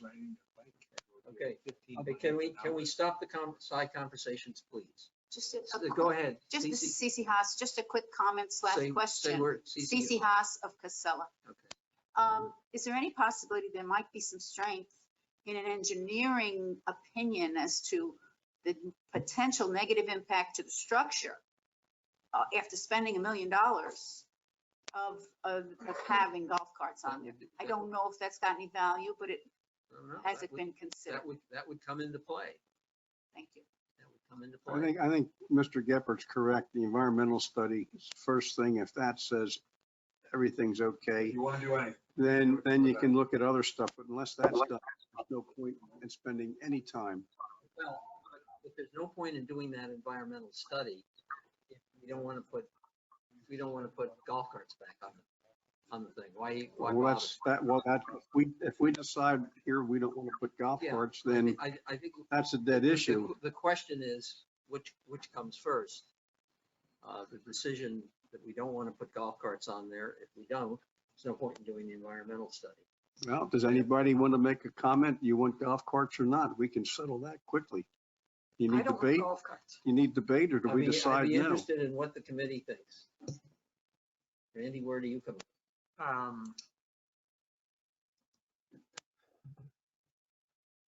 I look at it from kind of a personal standpoint. My wife is blind. Blind, I know So when we're walking, to have a bicycle or a golf cart coming at us at 15 miles an hour or more is kind of a dangerous situation for us. So if this is a pedestrian walk, and my feeling is that a lot of people may go back to the boardwalk for a relaxing look at wildlife and so forth. So I personally would rather it be a pedestrian and not. Okay, yeah. John, how about you? I'm fine with a pedestrian. I mean, I ride my bike on the boardwalk, but it is dangerous to pedestrians walking with little children. I wouldn't have a problem. Glenn? I would not ride my bike there. Well, like Randy, I You have have a a handicapped wife. I have a wife with MS in a wheelchair. She has a four-wheel battery operated scooter. So I would hope that she could enjoy that boardwalk. So I would like that type of access. I find when I used to take her on the golf cart, it was enjoyable, but in turn, you run into somebody and now you got to back up or go forward.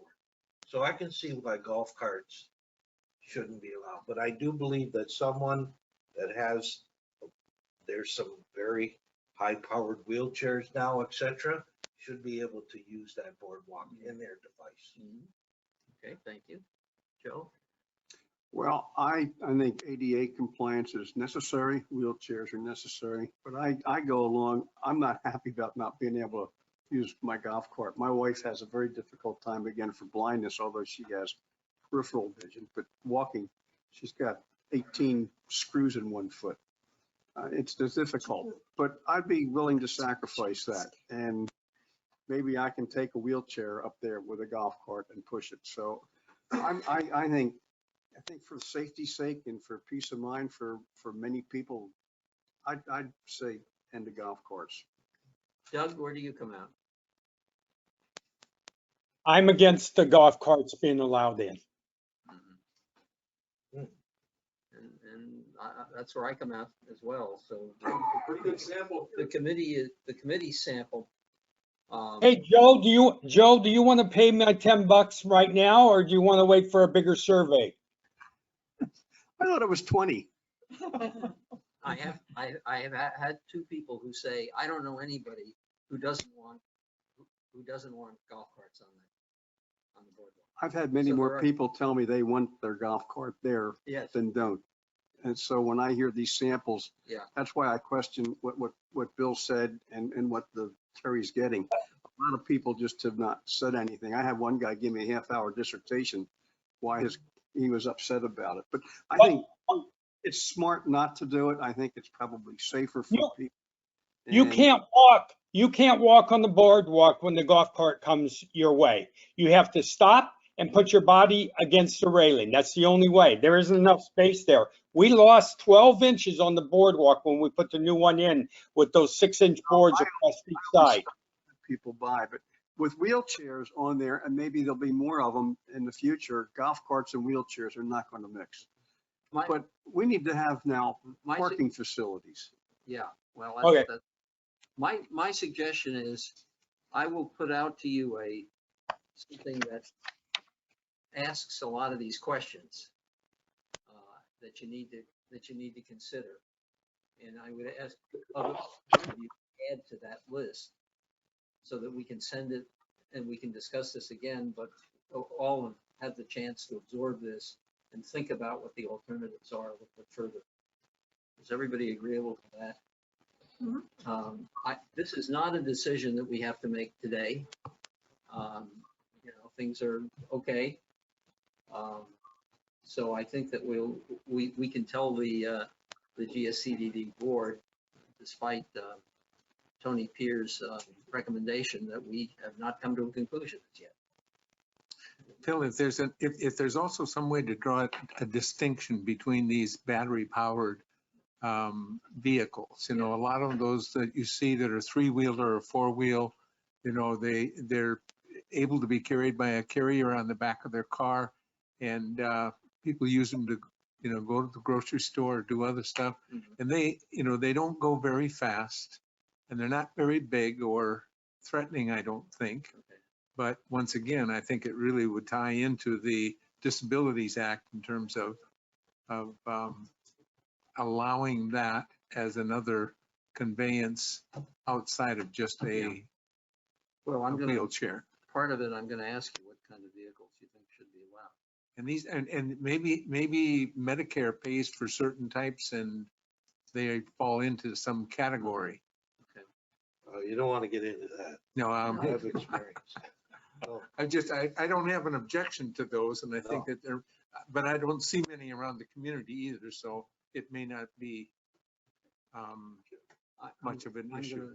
Should you throw money in the new budget we just talked about earlier for some kind of parking? We have to determine the People come to the ownership. boardwalk in their car. Yeah. We have to figure out who owns property. I thought that was CDD land. No, it's ours. Well, the parking may be available. Well, it probably will be on CDD because Bluffton's not going to give us. South Florida's never. No. A parking lot. It is CDD. It is CDD land. The conservation area. But I'm going to say, you won't be able to build it on that because Florida won't give us the approval to build a park. Yeah, You You're had, gonna have to use community association. Have to yeah, come to some type of- parking would probably have to be, from what the maps I've looked at, would be on community association. Or whatever. I mean, I'm just saying, forget about them telling us we can put parking. Yeah. That ain't gonna happen. I'm just thinking both ends of the, Serena side and Christiana side. yeah, but if they end up in your right of way, I'm not sure who's on that. We'd have to look. okay. Let's see whether we can move forward with that slowly. I think it's So I'm not, just saying, consider. yeah. Not a- Okay. Moving on. Randy, can you give us a very quick safety and security work group report? I sure can. On April 27th, an email went out to the president of Vincenza asking for approval to have rumble strips modified. In other words, shortening them to allow the unimpeded travel of golf carts or bicycles on the curb side of the street. In order to make any kind of modification, the city requires a permit, and before a permit could be given, we literally have to have a letter of approval from this 30 home neighborhood. When we asked for that, they polled the neighborhood, and there wasn't a single resident that would agree to that modification. Zero support. I have included in the yellow, or I'm sorry, in the five, in the folder, a number of correspondence, emails that have gone back and forth, the response that I got back from a city transportation engineer, and so forth. So we are at this point in time at an impasse. We could spend several $1,000s to do another engineering study. The chairman of the safety committee is currently looking at potential for some kind of traffic hump. But once again, and I think if there's some kind of traffic calming device, it may be possible to get to a point of some accommodation or agreement on this, on the part of Vincenza neighborhood, but we are not there yet. And I don't know how much money we would throw at this. Next question, please. On the outbound lanes, are those traffic calming devices on district property, or where does the line begin? The line for PPAC property goes from Veneto to Vincenza, and at that point is PPAC property. So the furthest southbound on the left-hand lane is ownership is Pelican Community Association. Your answer property. is one of them is on community, is on Okay, so, CA property, and so one of And the. this house- Right. yeah, so I guess the question I'm asking of the SSWP, if there is a better way to do this, do all you need is the community association's approval for the part that's on our private road, or do we still need approval from? You know, I didn't ask that. I don't know that. Okay, If it you ought applies to explore both. that. I don't think you would need city approval for that. So there's maybe something the community association can do to help you get over this. Now, actually, you know, they had indicated this, they didn't care if they would be taken up in that particular one. What they're concerned about is the speed of traffic coming into. Because of the blind. Yeah, because of that curve. So maybe we can collectively, collaboratively, do something on the Yeah, speed bumps. Randy, why don't you Coming out. continue looking at? Yeah. The concern, Bill, if as I you took them understand- out on one side, people are just gonna, Gotcha, it's still an issue. it's a safety issue. I'm just trying to figure out It's whether or not already we a can help safety you. issue. Yeah, they didn't need the, It's a big issue. concerning golf carts. they did not need the permit for that. That was private property, and that was the first place that was agreeable to do it. for whoever on the board I'm may. not arguing Yeah, that. I'm no. just saying, if there's a way we can help you. Yep. I'm sure that the association would be happy to help you. Well, Yes, I'm sure. I watched Trying it. to take in all these other considerations about, taking it off on one side, creating a different kind of safety issue. So- Coming back from the President's In the Council, in the file talks, there's quite a bit of other information. So if people can take 10 minutes or so to read it and look at it, I think this is just a subject that just Won't go away. keeps on giving, Yeah. and we're going to have to continue. Why don't you give them driving lessons? Pardon? Give them driving lessons. Well, we have a fundamental difference of opinion. I'm of can the we- opinion that I if we. would like to cut the debate short because we're not going to solve it. We've been at this for 3 hours, so we need to move on. Any other things, Randy, that you want? The only other thing is that we've gotten a study back from Tetra Tech that basically confirms what we all felt in terms of the illumination lighting at the Pelican Preserve Boulevard and Cypress is a little bit less than standard. So we got some kind of a recommendation back with an estimate of $62,000 for lighting that the safety committee believes is not necessary. So the idea, where we're at right now, is to try to get a refreshed quote on a 16-foot pole with a double or a twin lighting, as you've seen on Veneto and, our big circular between the club and so forth.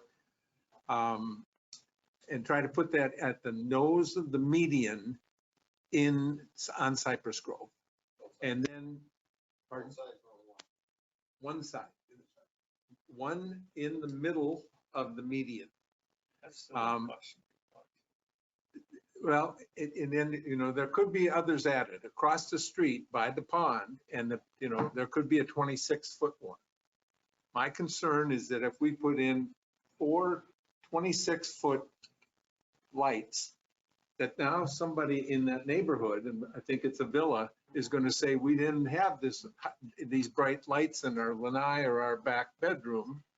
And so, I think if we put in, the idea to get a study done, model study about the increase in illumination, if we do that one, and then perhaps, we could at some later date add others there if it's warranted. To be continued. To be continued. Well, one of the things that, we keep waiting for information back, and I'm told that the manufacturing lead time on one of these street poles or light poles is like 16 weeks. Not surprising. So we're going to run, once again, we'll probably run out of time this budget period. That's why I keep asking about, can, some of this roll over into reserves? It's likely to be, on our recommendation, it's likely to maybe be $20,000 or so. Can I add So one it's thing not huge, but it's not inconsequential either. quickly? I know we've been here with Bill. I've heard some issues at the town center with some unruly residents. As we coordinate with Visor as security, what would be the appropriateness of having some presence of security people at events at the town center, et cetera? Yeah, in fact, I had skipped over you, Scott. I was about to come back to you for. That's okay. I only have an hour to cover with all of you. Okay, go ahead. So anyway, as far as the town center, our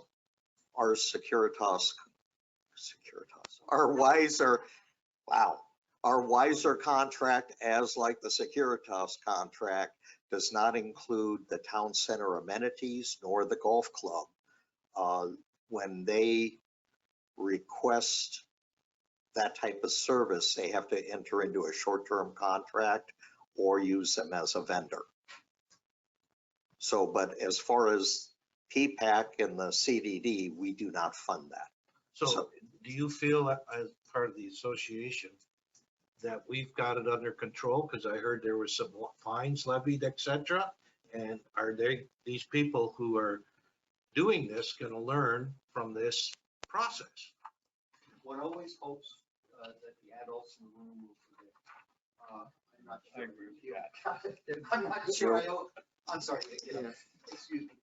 I'm sorry, Phil. Bill Sirico. We always hope that the adults in the community will prevail, but you can't always rely on that. We, frankly, as an organization, have not addressed whether or not security makes sense. We're trying to get more staff on board to be, like pool monitors and things like that, so that we can ourselves, staff some of these events.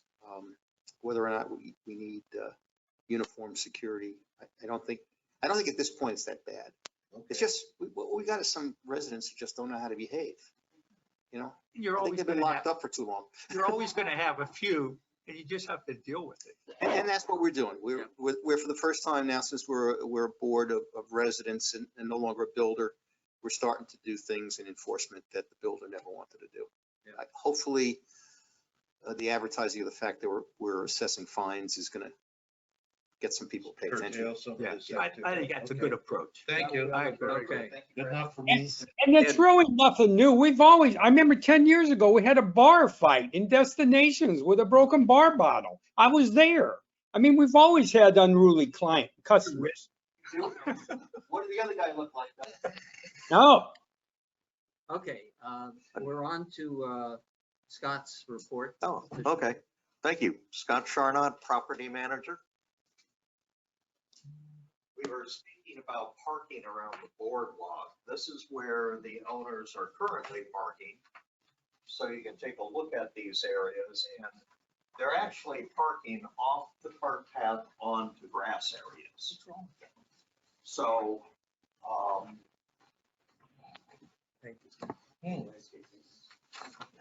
so we may want to consider several items. We can make this as easy as possible, maybe some pea gravel or just putting down asphalt, but that would also have to be run past the CDD to make sure that we're not doing anything within the preserve area. But if you look at where the preserve demarcation line is, there's some uncertainty there. So for now, owners are just parking on the grass areas. Does that cause a major problem or not? It does not. It does not cause a major problem at all. I've only had one owner in Vicenza that has contacted us and did not like looking at the golf carts parked across the lake by the entrance of the boardwalk. Again, you're always gonna have a So few people. is there, No, Scott, is there any kind of, do you need any kind of decision from us? we do not. on this? I do not, because this is just information only. I don't see any sense putting gravel down, they're parking on sand. Yeah. I'd just leave it.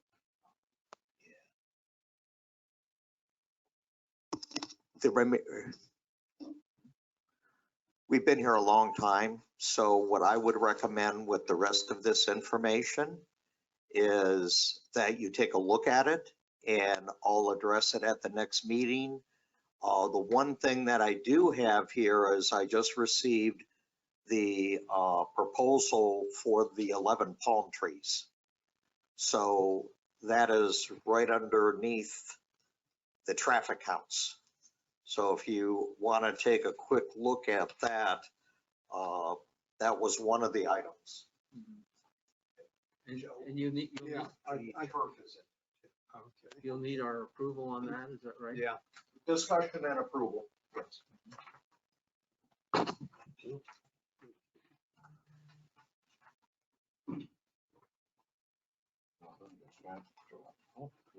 Yeah, but 10,000 of the traffic decrease was actually residents. We still average 400 guests per day. So that's right around Scott, if you'd 12,000. stay at the microphone. Right around 12,000 is the number. Doug, I'll email you this packet so you have it for reference for next meeting. Scott, but I think we want to go forward, do we not, with the Washington Palms?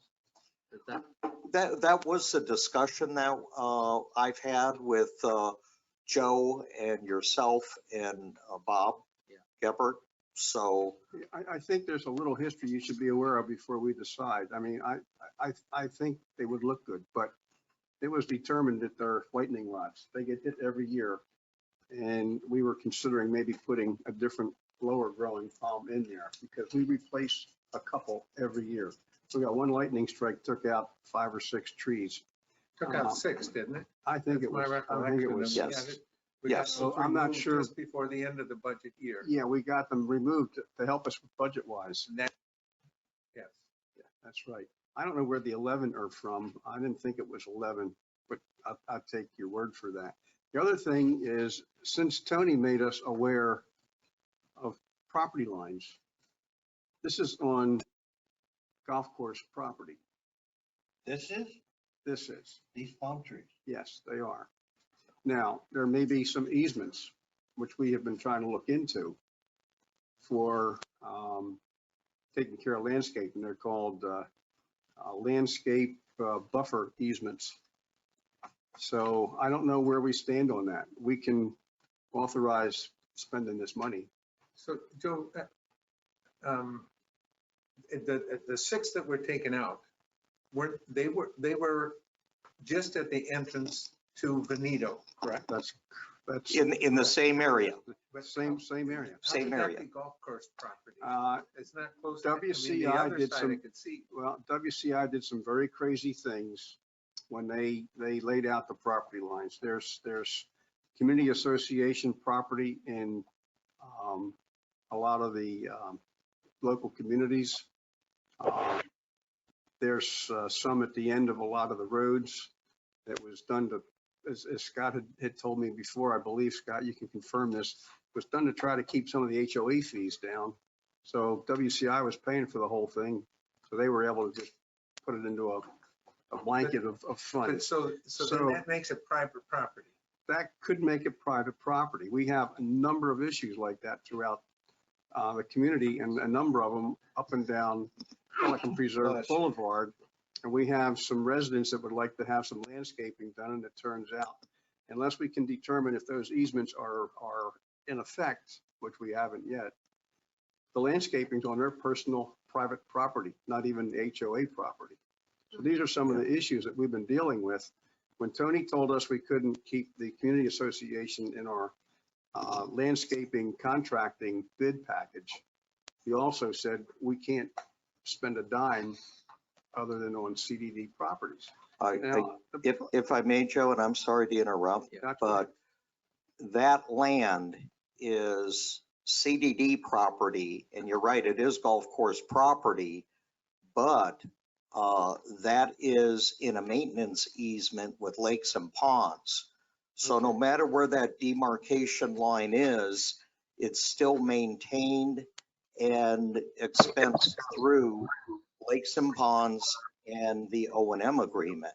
So if some of those trees do cross that property line, we would still be responsible for the maintenance and upkeep of them.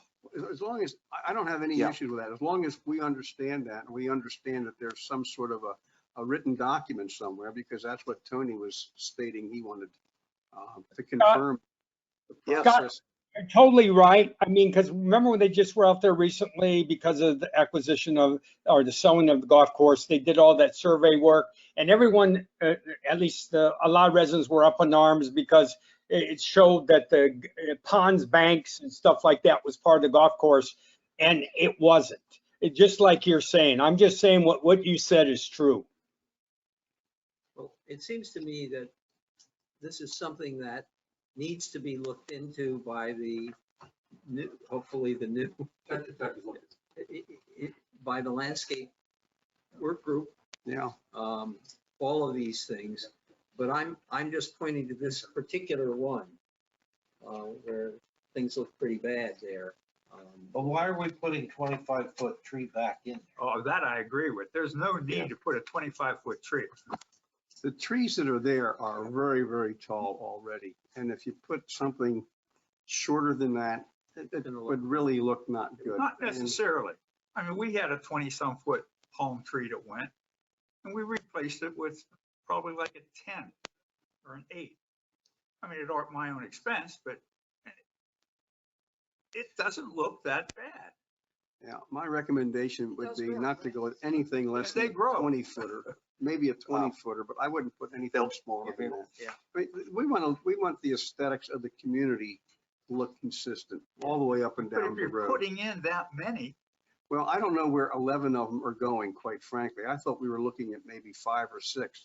It was 11 on the original proposal Okay. that we had last September. I think it's important, and I know the community association is very, very concerned about this one because it's been hanging fire since last year, September of 2021, and we still don't have a resolution.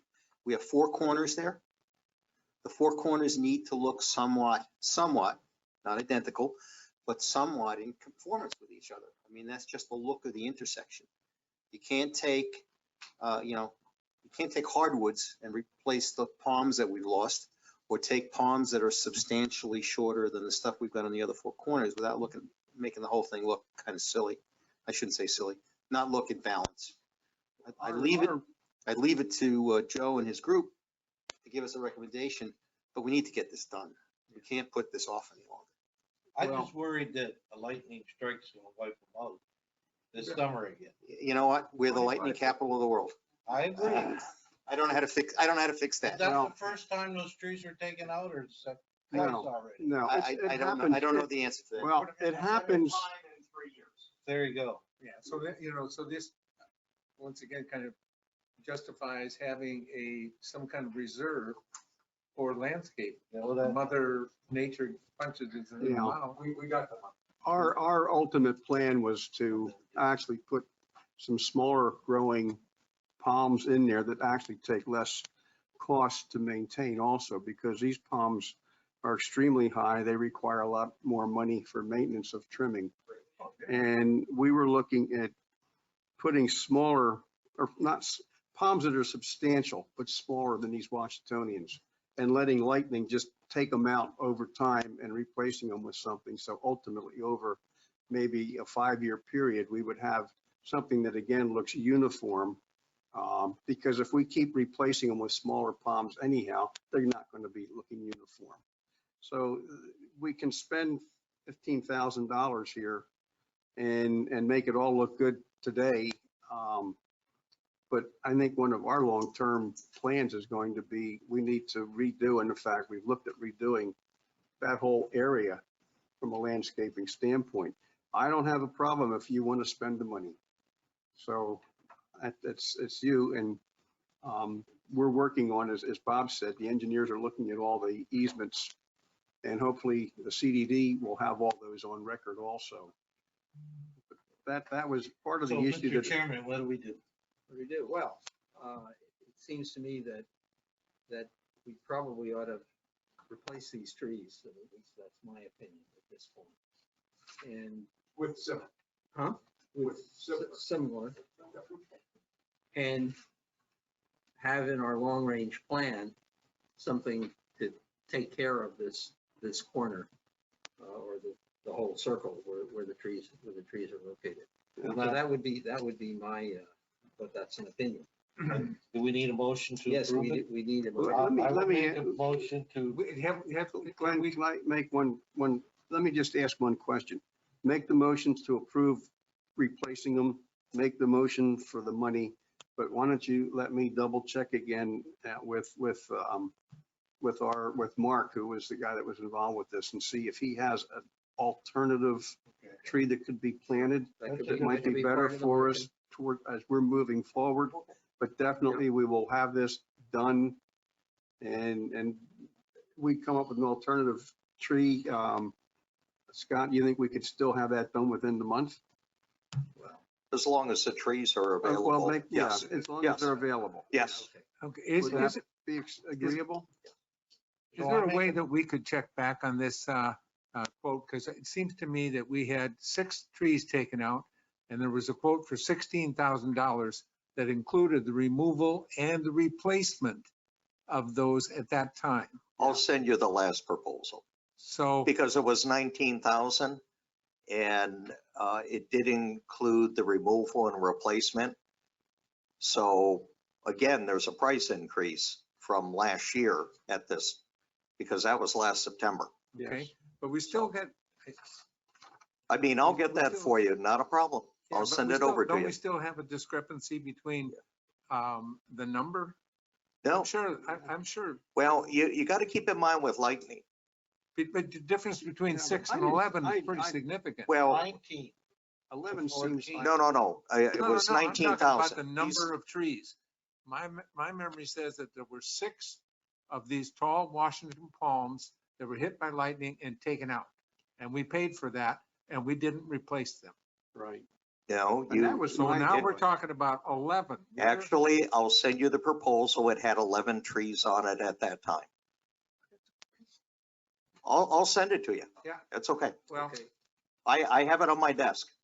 Glenn, you're gonna make a motion? I'm making a motion to accept the proposal to replace the palms at no more than $15,000, Not to exceed not to exceed $15,000. $15 pending. Can we add to that pending the? Pending review by the landscape. Thank you. If, Do that. if I may say one other thing about lightning, we did find out that just because 2 or 3 are hit, the actual lightning goes into the ground and kills trees over the period of time. So you can continually lose trees. I mean, we have another one there that's not looking good, and it was the only tree left from the original 11 we finally had to take down. And that's from leftover from that also. Okay. Yeah, I was kidding, We have- Scott, can we put a lightning arrestor in that area? Do we have a second to Glenn's motion? I'll second it. Yeah. Carol seconded it. Any further discussion? All in favor? Aye. aye. Opposed? Aye. We have, Doug, were you I was for it. for it? Okay, it passes 6-1. Okay, The remaining items in the packet can wait until the next meeting. I'll just point one out to you from Rogers Landscaping. Portofino was requesting that they want us to redo their entire circle in their cul-de-sac area at the end of their street. The oak tree does need to be removed, but in the past, this body has always approved up to $1,500 in replacement of plant material that was still good or needed to be replaced. Their proposal came in at $11,000. So we don't have that in our budget to do that kind of funding, but it would be up to all of you to take a look at this and maybe make some changes going forward. But if we do go this direction, we have to keep in mind we have 31 cul-de-sacs. That's right. So it's a substantial amount of money. I'm going to make a proposal down the pike that we tie that amount to some sort of an index. So every year it gets increased, because $1,500 every year for the last 5 years or so, that doesn't help anybody and it's not realistic. We had the arborist come out and look at that tree. It's a split trunk, should have been trimmed before they planted it, would have saved a lot of money, but the tree is dangerous, needs to be out. Jim Kennedy just sent me a report. He was out there with the arborist, said it must come out as soon as possible. And they gave us the name of an arborist to check. And he gave me an estimated price of about $1,200 to take the tree down. I think that's late, but we'll see on where here that it's goes. 850. Well, he sent me an email okay, we that have, said 850 to 1,200, actually 800 to 1,200. Did you get a quote from an arborist for that, Scott? I did not. I only was made aware of what they wanted to Oh, do, okay. and I received this proposal from them. okay, let's take a look at that. We've got 5 Yep. minutes to get out of it. We're running. I am done. you're done. Can I get approval from the group then to spend up to $1,500 for an arborist to get that out? I don't know where the $800 came from. I'm looking on the invoice there. That invoice he just handed out. To remove the tree and to Oh, grind that's the in it? stump. And where did that come At the from? two, top But two. it And the came- rest it- is it they came- want flowers. We're not spending $10,000 for flowers. Do they have a Quart quote? of feed. Well, I haven't seen a quote to take the tree out. That's what I'm It's saying. at the top. At the top. Well, whatever. Install new plants and ponds, so, okay. Flush cut tree Right stuff. and grind stump. $850 650. plus 200 to stump the grind. Oh. Grind the stump. Excuse me. Do we, Work either way. I didn't read the second do line. we have to approve that? I guess we do. Do we have a motion to approve just doing that work? I'll make a motion to approve the removal of oak tree and pine stump and quart of feed. I will second that. Okay, second. Second, Second. I have a question regarding, you still need a replacement of something. They're gonna put a sable palm in. Well, forget what Portofino may want to do. What would be the budget this committee is willing to accept for a replacement? They got $500 left to spend, according to what we've approved in the past on a cul-de-sac. Glenn, I think we have to take that tree out at our. No, I agree. No, He, but I don't think that should be part of the $1,500. I think we should give them $1,500 and we take the tree out of our expense. let's do this. We are now just talking about taking the tree out, and then we will go back to this proposal to decide whether we want to put a tree in and what other funds we will expend. What would you put in? I'll give, my recommendation is get the tree out while the hole is open. Once they've ground the stump out, let them put the sable palm in. It'll save everybody a lot of money and it all gets consistent. They have their own landscape contractor that they've worked with to do this. And I would support, get the tree out, the hole's open, put the new sable palm in and close it up and get it all done at one time. But you need some type of reimbursement forget the cost of the sable palm. Yeah, You that's, should need some money to put something in. well, we can- $500 is not gonna pay for. We can- we can give them, John, we approve in a cul-de-sac $1,500. So if we spend 1,000 to remove the tree, they got 500 left. What Joe is saying is But we should pay for the tree? pay for removal, but then you have to do something with the cul-de-sac. We're gonna have to leave this. okay, I would make a motion that we give them $1,500 towards their landscaping expenses. For improving the cul-de-sac. To take the- to take After the- the removal of the tree. I suggest that we leave that decision for the next meeting. I agree with the chairman. Phil, the tree has got to come down. It's split.